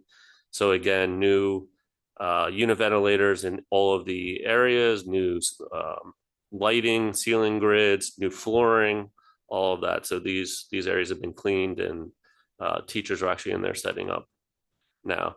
Again, more of the ceiling grids and lighting. At the bottom there, you can see that's the locker rooms that are being prepped for concrete. Those areas, again, we knew would not be online at the beginning of school, but they'll be coming online at the end of the month in September.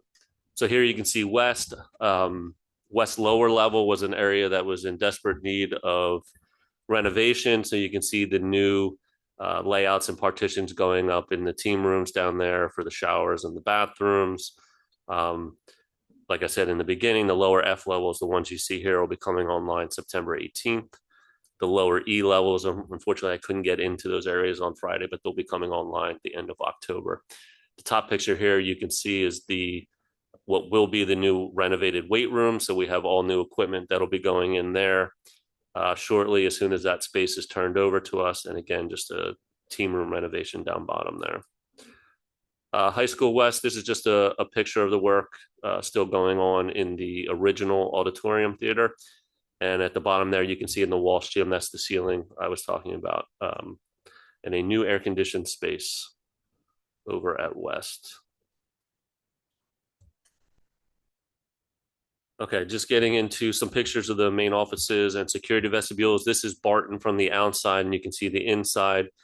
Substantial progress, again, was made over the weekend there. I think we're just really waiting on the glazing. Although it doesn't look complete, I assure you, it's just finalizing some of the electrical and wiring, putting the glazing in, and then just buttoning up the ceilings. But the main office areas have all the floorings in, walls are painted, everything's looking good over at Barton as well. You can see here at Kingston, the new addition out front.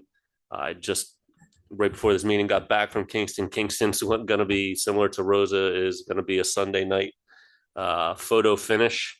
The front of Rosa is still torn apart, so we have asphalt work going in over there, but we'll get there by Sunday night.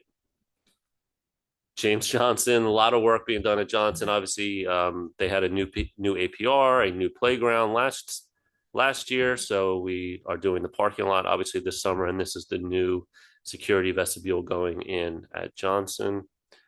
One of the last ones here, this is Sharp. You can see the inside. Bottom right there, you can see this. That's the carpet tile that's similar in all of our new main office vestibule areas there, and that will be completed again by the end of this week as well. And last but not least, this is just an interior photo looking down at the stage in the East Auditorium as those renovations continue. Remember, this came offline in April, and this will be turned back over to the district by January 1st. And at the bottom there, you can actually see the new sound booth going in at the rear of the auditorium there. So lots of work this summer, and it's been very stressful summer, but the results are incredible, actually. So 13 of 18 buildings. I would just mention the Stockton playground. We do have all the equipment on site That install will begin next week, and that'll be online for the students by mid-October. So believe it or not, we're already deep into planning for next year's summer projects and things, and we'll be taking on obviously the West Auditorium and then the DeBart Gymnasium over at East. But we're looking to do the remaining 6 security vestibules at our elementary schools next summer, as well as the media centers at both East and West. And we'll be getting into the interior renos over at Barton as well. So wrapping up a lot of work and about to start a lot more work. But we're on pace to get done for the opening of the school. Staff actually return on Monday, so you may see a lot of stuff happening over the weekend. I can assure you that. Yeah. So it was a quiet, relaxing summer for you. Yeah. Just very chill. Yeah, very chill. Thank you. Yeah, Thank you're you to welcome. you and all your staff and all the work that has gone into this in a very short amount of time over the summer with an early start this year before Labor Day, which shaves a few days off of it. I really want to thank you for the effort that was put in here. I appreciate it. And again, I want to thank certainly the buildings and ground staff. Not only are we coming down to the wire as far as construction goes, but don't forget our custodians are actually in there working right next to them and trying to get the floors waxed and all the dust off all the equipment. So it's monumental effort by all involved. Thank you for all you do. We appreciate it. Any other board member questions or comments about summer construction updates? Everybody's super excited to go back to school. See all the shiny new things. All right. Thank you so much. We really appreciate the update. It's wonderful to see all the work that's happening. We are now moving on to first public comment. So first public comment is for board action items only. So if you are here tonight, because I see some new faces in the crowd and you have not been to a board meeting, there's actually 2 public comment sections. So this first public comment section is for items that we're voting on our agenda tonight. If you have any other comments to be made, you're going to make those at second public comment, which is at the end of the meeting. If you are a student in the district, you may comment on any topic at first public comment right now. All you have to do is identify yourself as a student. That's either in the room, just come up to the microphone and say, I'm a student. Or online, if you're listening online, please put an S after your name. I will know to call on you first for public comment. So I hope that was clear. I know it's confusing. It's the first time. So this first public comment section is for board action items only, which tonight are items 12 through 15. You must provide your name and municipality. We will alternate between speakers in the room and those wishing to comment online. Each speaker has 3 minutes to speak, and the timer on the screen will indicate the amount of time remaining. All statements, questions, and comments should be addressed to the chair, and your inquiry may or may not be addressed by administration at the close of the session. By custom and practice, we always start in the room. Is there anyone in the room who would like to make first public comment? Please approach the microphone, give us your name, municipality, and the action item on which you are speaking for first public comment.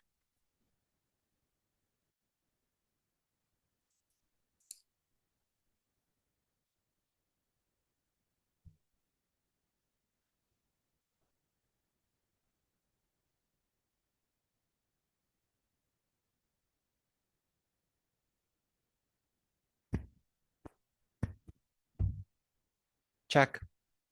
Thank you, Mr. Short. That way everybody can hear you. Rick Short, Cherry Hill, commenting on 12.4.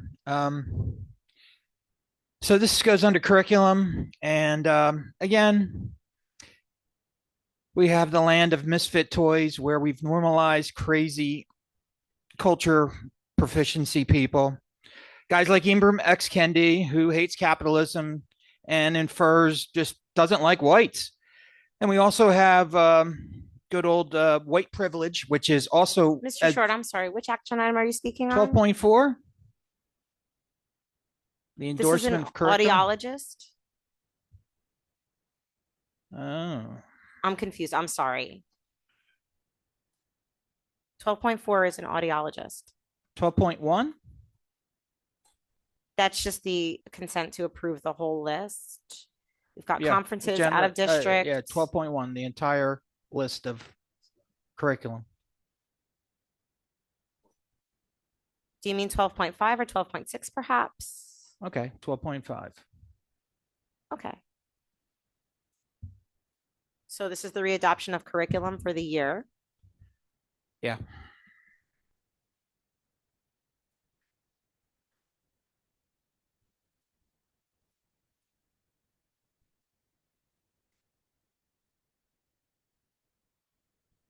Um,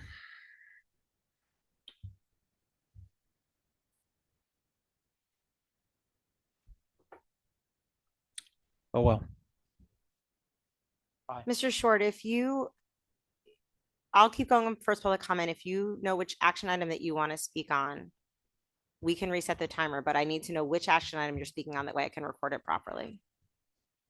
Okay. Oh.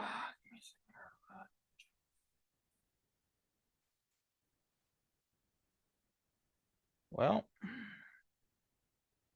it's the motion to approve readopting a curriculum. All right, Was I that- understand. was that- It's agenda item 12.5, which is adopting the curriculum for this upcoming academic year. Well, isn't it 12.4 approval of I don't know. That's what I'm readopting asking. curriculum? I mean, I don't know. It says in the thing 12.4. At least it did last Sunday. I think that there may have been an agenda item added after you looked at the agenda because I'm seeing 12.4 as an audiologist. So Oh, perhaps okay. it's 12.5. All Does right. that help? Yeah, then maybe that's what happened because this is from like Sunday. So Yeah, maybe it sometimes did. the agenda items change. Mr. Schimpf, can you reset the timer for Mr. Short? And we'll proceed with agenda item 12.5, readopting of curriculum.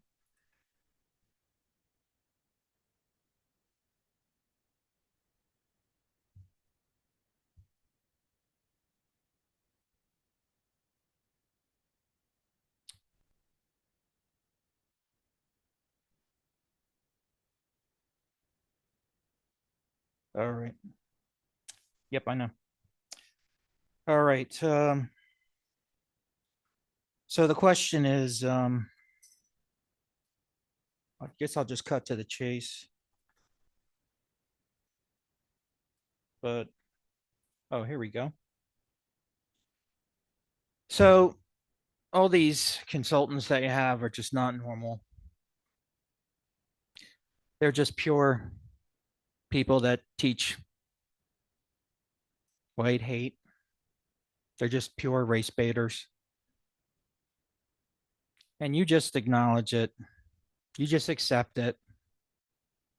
I mean, do you realize that like none of this is normal? To like sue a reporter isn't normal for a school. Like Mr. the things Short, that are this happening. is not on topic for the action item. You can speak about this at Well, second no, I mean, public I think comment. you need to realize that there are things that are happening in our district that are not normal. I understand that, but what I'm That- telling you is that first but public comment is on I know, agenda but I'm items we're trying voting on. to get you to vote no because this On the isn't curriculum. normal. And now when you talk about like, well, what happened at East isn't normal. It's like nothing is normal, but you guys keep endorsing it. Like the whole Dr. Morton hate speech defense, which I Mr. often Short, spread. yet again, I'm going to remind you, this is first public comment I understand on and the topic I of the know action item. that's you so have the additional action comments for the item that I'm board- talking about is that Sir, things are not normal. I understand what you're trying to express, but it's not a first public comment. Well, I'm referring to it that it's not normal to have these things happen in a school, and now you keep shutting me down. I'm not shutting you down. Yes, you I are. am You're reminding interrupting me and you're you- stopping me from Sir. speaking because it is on topic because there's things happening in this district that are not normal, and you keep telling me to stop I'm talking. asking you to take this comment and place it in second public comment where it's more appropriate. It's First- appropriate right now because people need to understand that what's happening in the school district is not normal. And you keep interrupting me.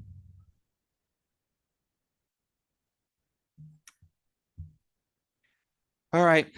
Well, again, alleged fighting 174 higher than normal. Again, Mr. Short, this is not on the topic of adopting the It is. curriculum. It has is to do not, with sir. it's not normal.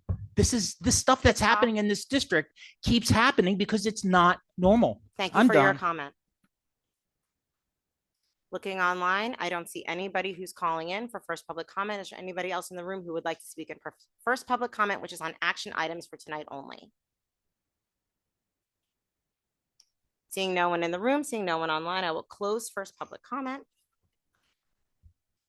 and move on to correspondence. Mr. Schimpf, is there any correspondence for the board this evening? There is not. Dr. Morton, superintendent's report, please. Thank you, Ms. Winters.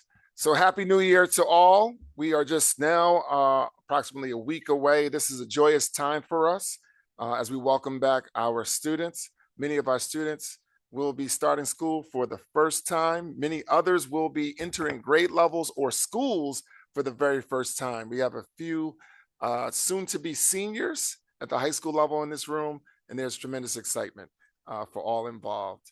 As Mr. Schimpf expressed, I also want to express gratitude toward our custodial and maintenance staff as well. The construction has been immense. It has been outstanding. It's been excellent to see, overwhelming. It's been overwhelming and immense in many other respects as well. I think he understated the amount of dust that's in buildings as we walked around, and they're doing a great job.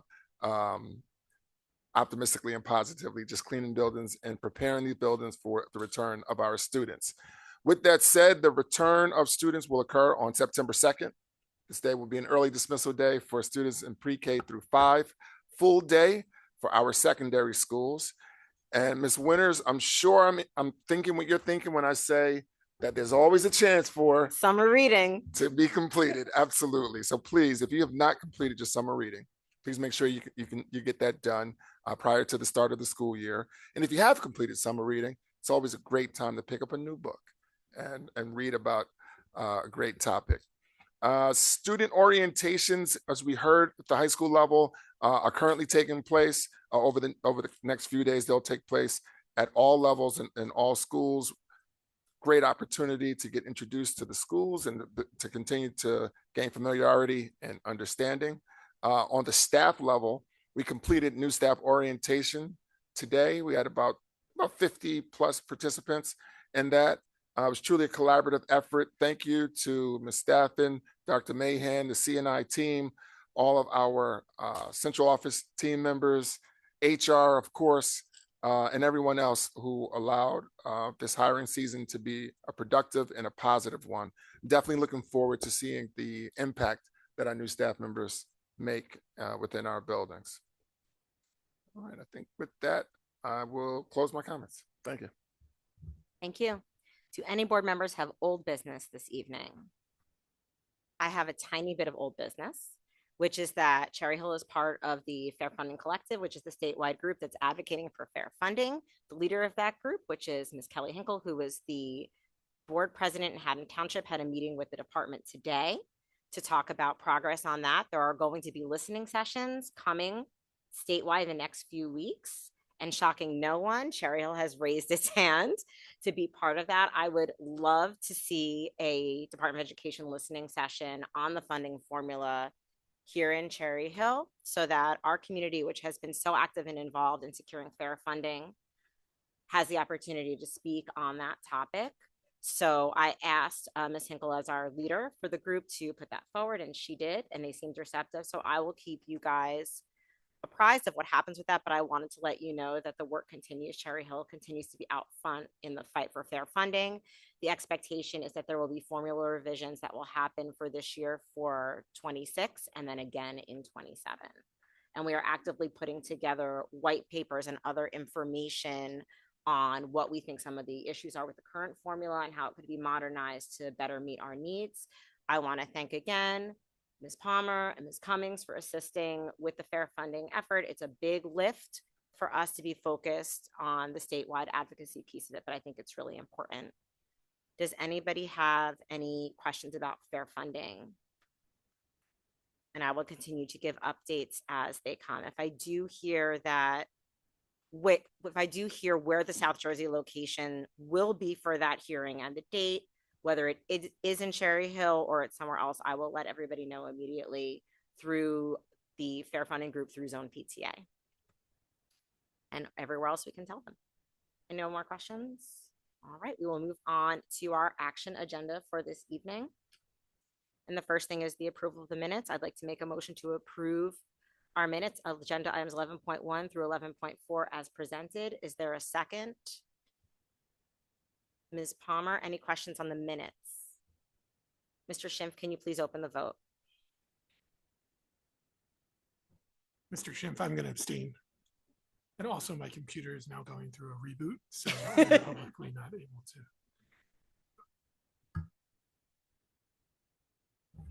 Motion carries. Thank you.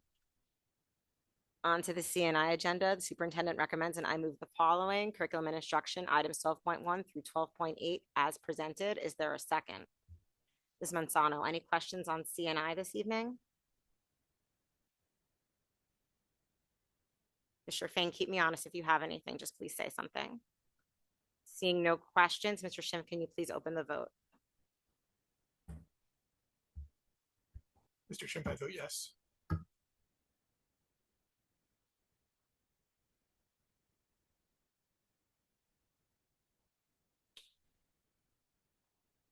Motion carries.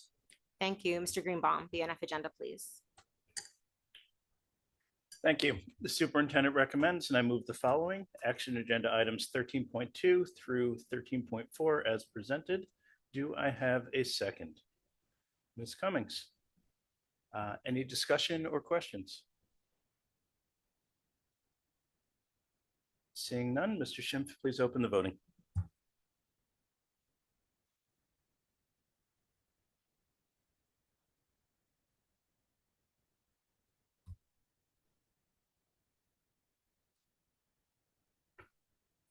Motion carries.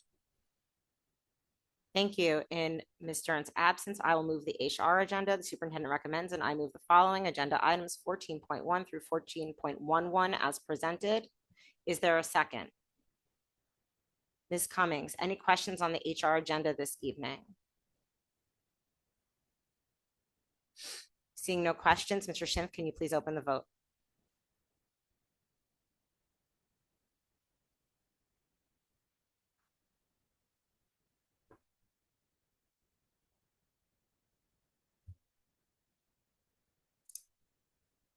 Motion carries. Thank you. Ms. Palmer, can you move the P&L agenda? The superintendent recommends, and I move the following: agenda items 15.2 through 15.6 as presented. Can I have a second? Mr. Greenbaum. Are there any board member questions or discussion items? Mr. Greenbaum. Thank you. I had a couple of comments and one question, and they are regarding the new cell phone policy, or as it's been renamed, policy 5516, student use of internet-enabled devices. I just wanted to reiterate a few things. These should have all been communicated to students at every level and will continue to be, but they bear repeating. The new cell phone policy is a restriction on the use of any internet-enabled devices, bell to bell. This is a new state requirement, which means throughout the entire day, including lunch. This is according to the new state law. This is not the policy we had last year, so the state took it a step further. I also want to reiterate what devices this includes. This includes cell phones, smartwatches, which many don't think of, and smart glasses, which are getting more prevalent. I'm sorry? iPads, tablets as well. There are exceptions for students who require accommodations via their IEP, 504 plan, or medical or ADA needs. And a question for Dr. Morton: what should a student do if an accommodation is needed but might not be documented? Sure. So if a student needs an accommodation, they should reach out to their principal, make a written request for the accommodation. The principal will ensure that it gets routed appropriately. Could be health related, it could be IEP based, but the principal will make sure that the proper people get looped in and make sure that that process gets initiated. Great, thank you. I'm sure there'll be a little bit of a learning curve with no devices for the full day. Students need to keep them in their bag, silenced or turned off, and we'll roll with it. And I think that's it. Thank you. Are there any other questions or comments? Mrs. Shervan, I'm just checking with you. You're good? Okay. I just personally want to thank the members at this board table for the robust conversation that we've had over the last few committee cycles. I think the delay in the state's guidance was less than ideal for all of us, but again, I appreciate your time, your patience, your insight, and the grace of the families and everyone in our buildings. As like Mr. Greenbaum alluded to, we sort of figure this out as we go. Final thoughts, anything else? Okay, seeing none, Mr. Schimpf, can you open the vote?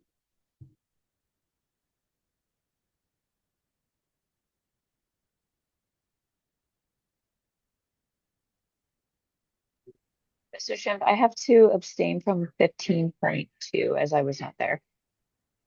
Otherwise, yes. Mr. Schimpf, likewise, me too. Motion carries. Thank you. Nothing for governance this evening. So we are going to move to new business. Does anyone have any new business this evening? Mr. Fain, I'm just checking with you. Any new business tonight? Oh, Dr. Dreisen, I'm sorry. Actually, just a question for you, whether you just want to use this as an opportunity to summarize the retreat. Oh, sure. Do you want to take a stab at it? Or Mr. Fain, would you like to take a stab at summarizing the retreat for everybody? Whichever works. If Dr. Dreisen is interested. Go ahead. Just so we had a retreat. We had a retreat. So that was this weekend. And I think as it relates to governance and new business, we used it as an opportunity both to receive some board training, build some board camaraderie, I think, but then also formalize board goals for the upcoming year, which will get implemented or formalized through the governance committee. So more to come. I actually have a question. I don't remember from last year. Were we supposed to vote on the board goals under governance this evening? Is that something that we do, or are the board goals adopted by virtue of us holding the retreat? Typically, there's a vote or it's an approval. Would be nice. Just so that the whole process is formalized and everybody has the final iterations. But certainly there's not, a specific timeline. You can certainly do that at your next meeting. So, Ms. Sherfain, can you just remind us that we should add the board goals that were agreed to at the retreat as an action item at the next board meeting? That was something that I completely forgot because the retreat was just over the weekend and it was a fast weekend, but we will definitely need to do that going forward. So thank you for reminding me. Ms. Any other? Sanchez, I Yes. also, are we adopting them before or after we create action plans for them? That's up to you, however you want to do it.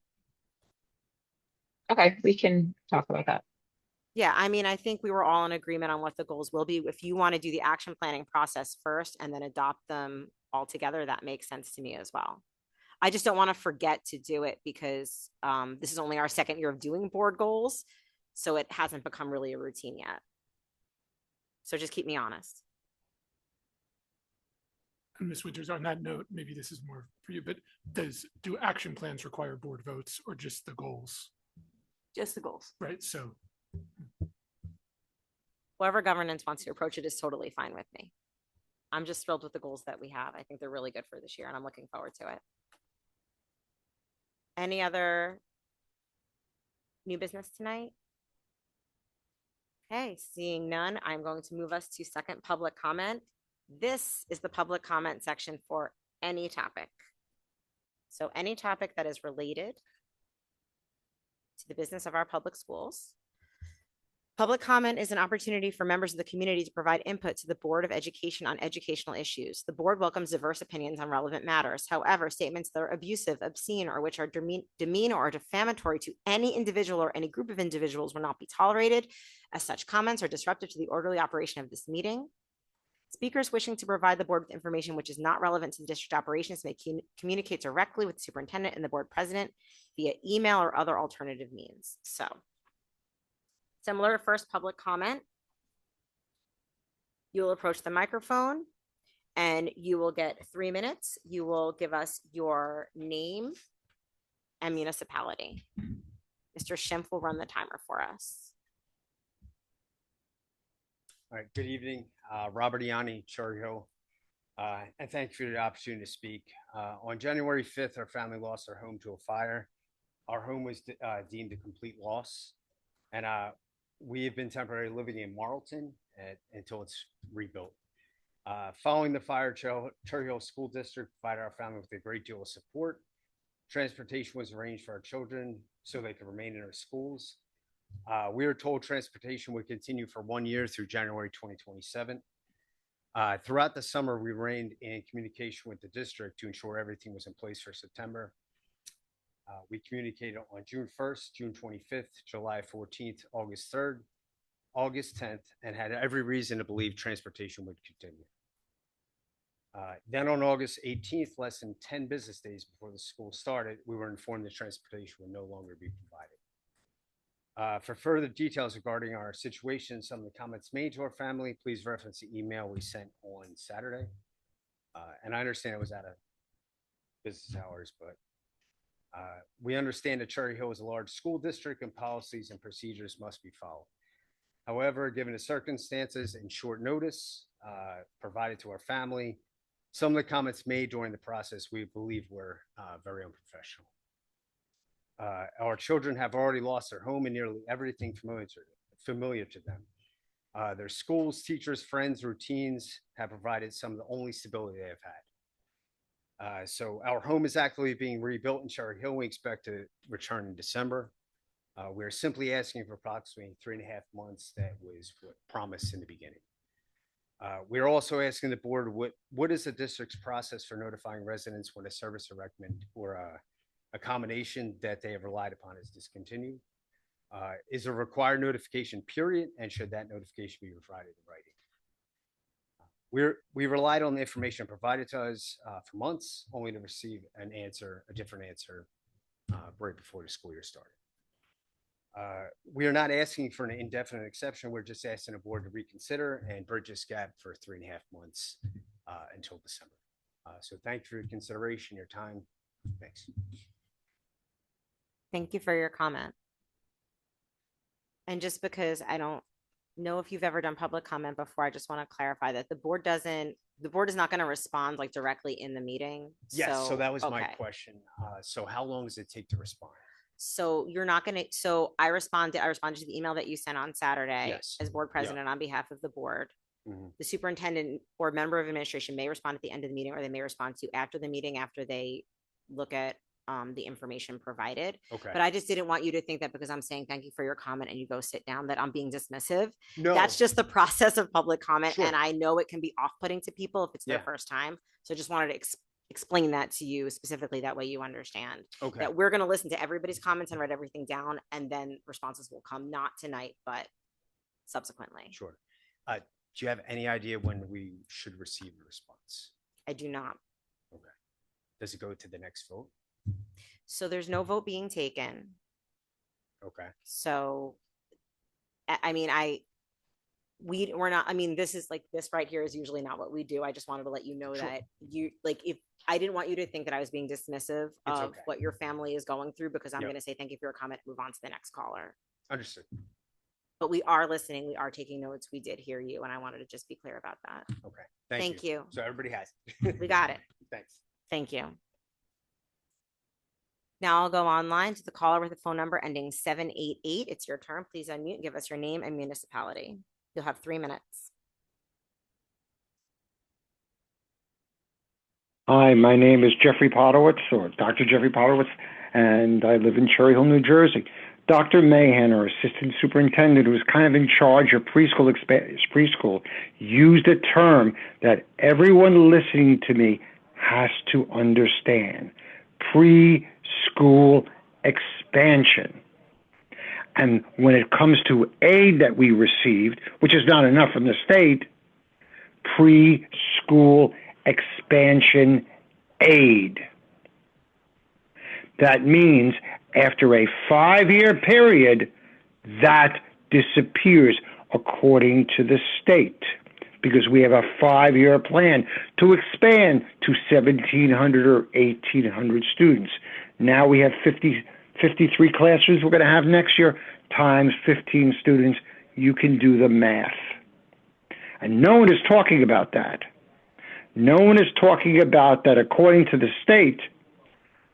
It's not preschool aid, but remember, she's using the term preschool expansion aid, which is due to stop after 5 years. And it will be folded into SFRA. That's why she uses the term preschool expansion aid, not preschool aid. Listen closely to the words.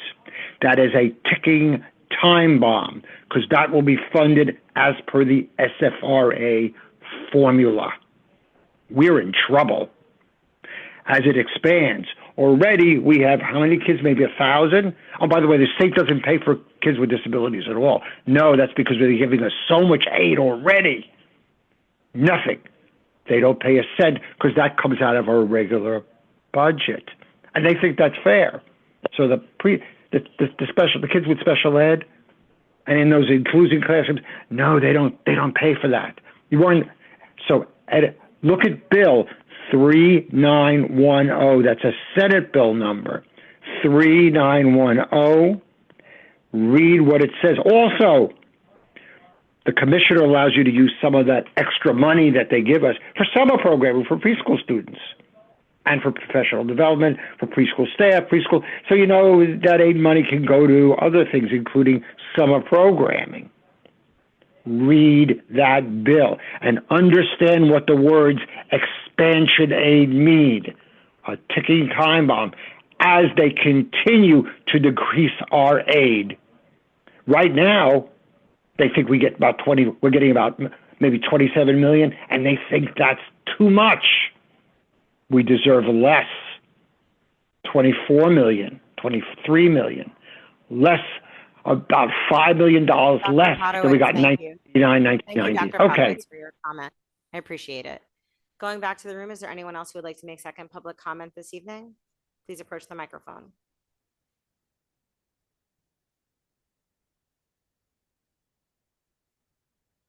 Sarah Jocelyn, Cherry Hill. I would like to thank Dr. Mann for her complete presentation today, and particularly for sharing that we have about 900 students and that all the students on the waiting list were originally given the opportunity to have a seat this year. That's very important. I did want to make sure that we did have the results of the board retreat, so thank you for bringing that up. I also wanted to know about the status of the HIB self-assessment by school. My understanding is the report is complete and that the district puts together, and overall the district puts together, and that report needs to be approved by the board. So twice a year, the board does do approval of HIB information in a large sense. So I just wanted to remind you about that.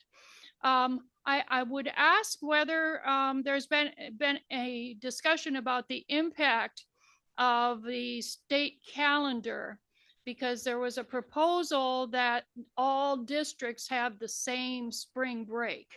I do not know the current status, but I think that's a very important issue to understand as we move forward. I saw that the cut scores for the math focus, for the math ELA science has been worked on by the State Board of Education. And of course, we are very interested in knowing where our students are. I expect that we will be getting information coming forward, but also the planning that's needed by the teachers as students come into the classroom. It's very important for students to have a sense of belonging and safety. This is part of our school climate, but it's larger than that. It has to do with issues beyond, including items of food insufficiency among families and of safety among families. These are very important issues. We want schools to continue to be a safe space for all students. And it behooves us to understand that there are external factors going on that may make some students feel less safe. And so we need to work on those items. I liked the fact that we're doing our focus this year on student agency and student advocacy. So please encourage students to protect and reach out and support their fellow students. I thank the board for their hard work and appreciate the continuing conversation. Thank you for your comment. Going back online, the next person is Darby Malvey. Please unmute and give us your name and municipality. You'll have 3 minutes. Hi, can everybody hear me? Yes. Okay, great. My name is Darby Malvey. I live in Cherry Hill. And I wanted to just comment on the presentation, the preschool presentation from earlier. Sounds like a lot of people do. But I logged in today because I heard that the presentation was happening, and my daughter was actually one of the very first students to go to a preschool expansion site back when the expansion first started, that first January. And I'm just like really thrilled to see how much it's grown. At the time, you know, she got on a bus and she went out to Mosaic in Oak Lynn, and it was by no means perfect. There were a lot of growing pains, and Dr. Mahan heard from me a lot because the other parents and I really wanted it to be successful. And so we were working often with the administration and communicating sometimes with the board to just make sure that this was something that was going to continue to grow in a way that was successful. And I'm so happy to see that it is. My daughter is now headed into first grade at Johnson, and she is thriving. So she had a great preparation for elementary school. And I'm just really thrilled to see that so many students in Cherry Hill are going to get that same opportunity. I know that nothing is perfect. I know that everything has to start somewhere and that they're going to continue to be growing pains. But I wanted to say thank you to Dr. Mahan and the entire administration and to the board for championing this effort so that all the kids in Cherry Hill get the same opportunity that my daughter did. So I just wanted to say thank you. And I'm done. Thank you for your comment. Going back to the room, is there anyone else who would like to make second public comment tonight? Please approach the microphone.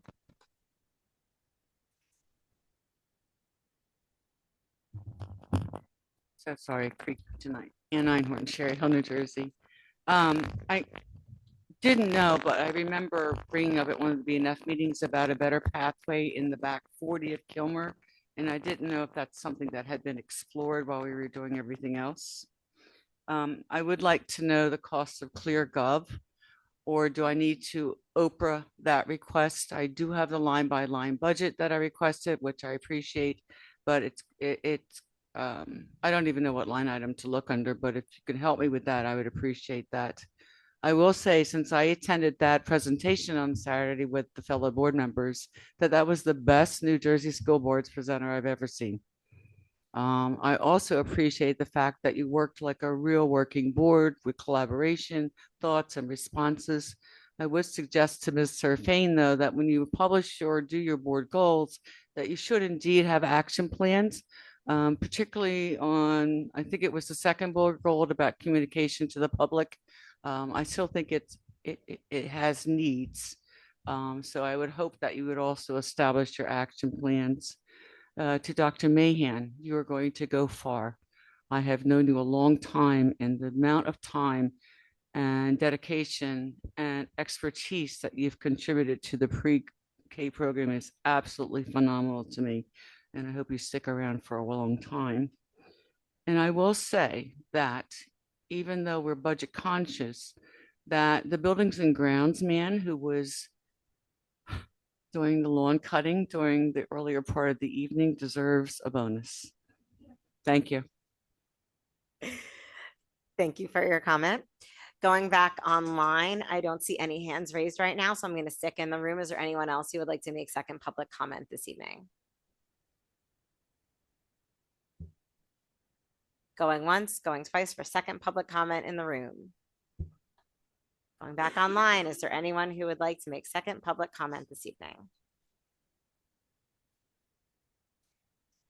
I see some movement. Is it towards the podium? No, it's just an escapee. Just wanted to be sure. Seeing no one in the room, seeing no one online, I will close second public comment this evening and move on to board member activity. Same rules apply. Each board member gets 3 minutes. And I'm going to start at this end of the table with Ms. Manzano. Just a quick to report, I was at the preschool roundup with Mrs. Winters. As a parent and a board member, I got to experience it with my twins, who thoroughly enjoyed their Mr. Softy. Thank you for that, Dr. Mahan. Nice and messy in the car. But they really loved the opportunity to get on the bus. I think that's really important to say that was a pretty cool experience for them. They did not ride the bus last year and they will be riding it this year. So the fact that they could get on, we could see how it works. Obviously the 3, 4, and 5-year-olds aren't buckling themselves. You're not unsupervised buckling themselves, but that was very cool for them. And to see all of the providers or most of the providers there interacting with all the kids. There are a handful of teachers there. Actually, 2 of my daughter's initial teachers were there as well, who moved when the Kilmer classrooms opened up. So she was very excited to see them. So I'll let Mrs. Winters talk a little bit more about that, but it was a really great time, both as a parent and a board member. Thank you. I also went to the preschool roundup. It was amazing as always. The bus is always a highlight. Shout out to Linda King for her little bus that you could take a picture inside. I got some goofy pictures of the bus. The community partnerships with the Cherry Hill Library, with Book Smiles were amazing. Having tables for our partners and providing preschool was incredible. Just seeing all the families there. Special shout out to the Cherry Hill Education Foundation. I got this really cool sticker with a cougar and a lion on it, which I'm very thrilled about because this year I have an East Cougar and a West Lion. So I did love that. They're always there to support. And I just want to say that the best part of it for me was that this is, for a lot of these families, this is their first experience with Cherry Hill Public Schools, and their first experience was one of community and support and celebration. And so I hope that as they enter into the district, that's what we maintain for them all the way through 12th grade. I did attend 2 other events as board president on behalf of the board. I did give opening remarks at both the administrative retreat and new staff orientation, just to welcome everybody back to the upcoming school year. Mr. Greenbaum. Nothing for me this week. Thank you. Dr. Dreisen. Nothing for me to report. Ms. Palmer. Nothing to report, but I'm looking forward to upcoming calendar events. And Ms. Cummings. Nothing for me either. Thank you. And Ms. Sherfain. Nothing other than the board retreat, but I did want to just make a comment about that, and that there will be plenty of information forthcoming about what went on that night. Thank you, Ms. Sherfain. And I just wanted to say that don't worry, everybody, because back to school nights will be here before we know it, and we will all be very busy in September. Moving on to superintendent comments. All right, thank you very much. Just a couple comments for me. There's a comment about preschool expansion aid and information that the 5-year expansion aid grant would, well, the aid would expire in 5 years. That does not align with any information that the district has received. So that is not, we're not under that impression at all. Rather, what's been communicated is that the aid will continue. So that is not accurate in terms of what the district, information the district has received. HIB grades are historically presented in October, so that information will be forthcoming. Also, I just want to say thank you to the family that came out, community members that came out to share their transportation concern. Someone from the administration will absolutely be in touch with you tomorrow, and we'll touch base. Your concern absolutely made it to the board on Saturday. The board did read it. The administration read it. It's being discussed, and we'll be in touch. All right. With that, I will say, have a great evening, everyone. Thank you. And with that, I'll make a motion to adjourn. Is there a second? Ms. Manzano, all board members in favor of adjourning the meeting? It's unanimous. The meeting's adjourned. Have a great night, everybody.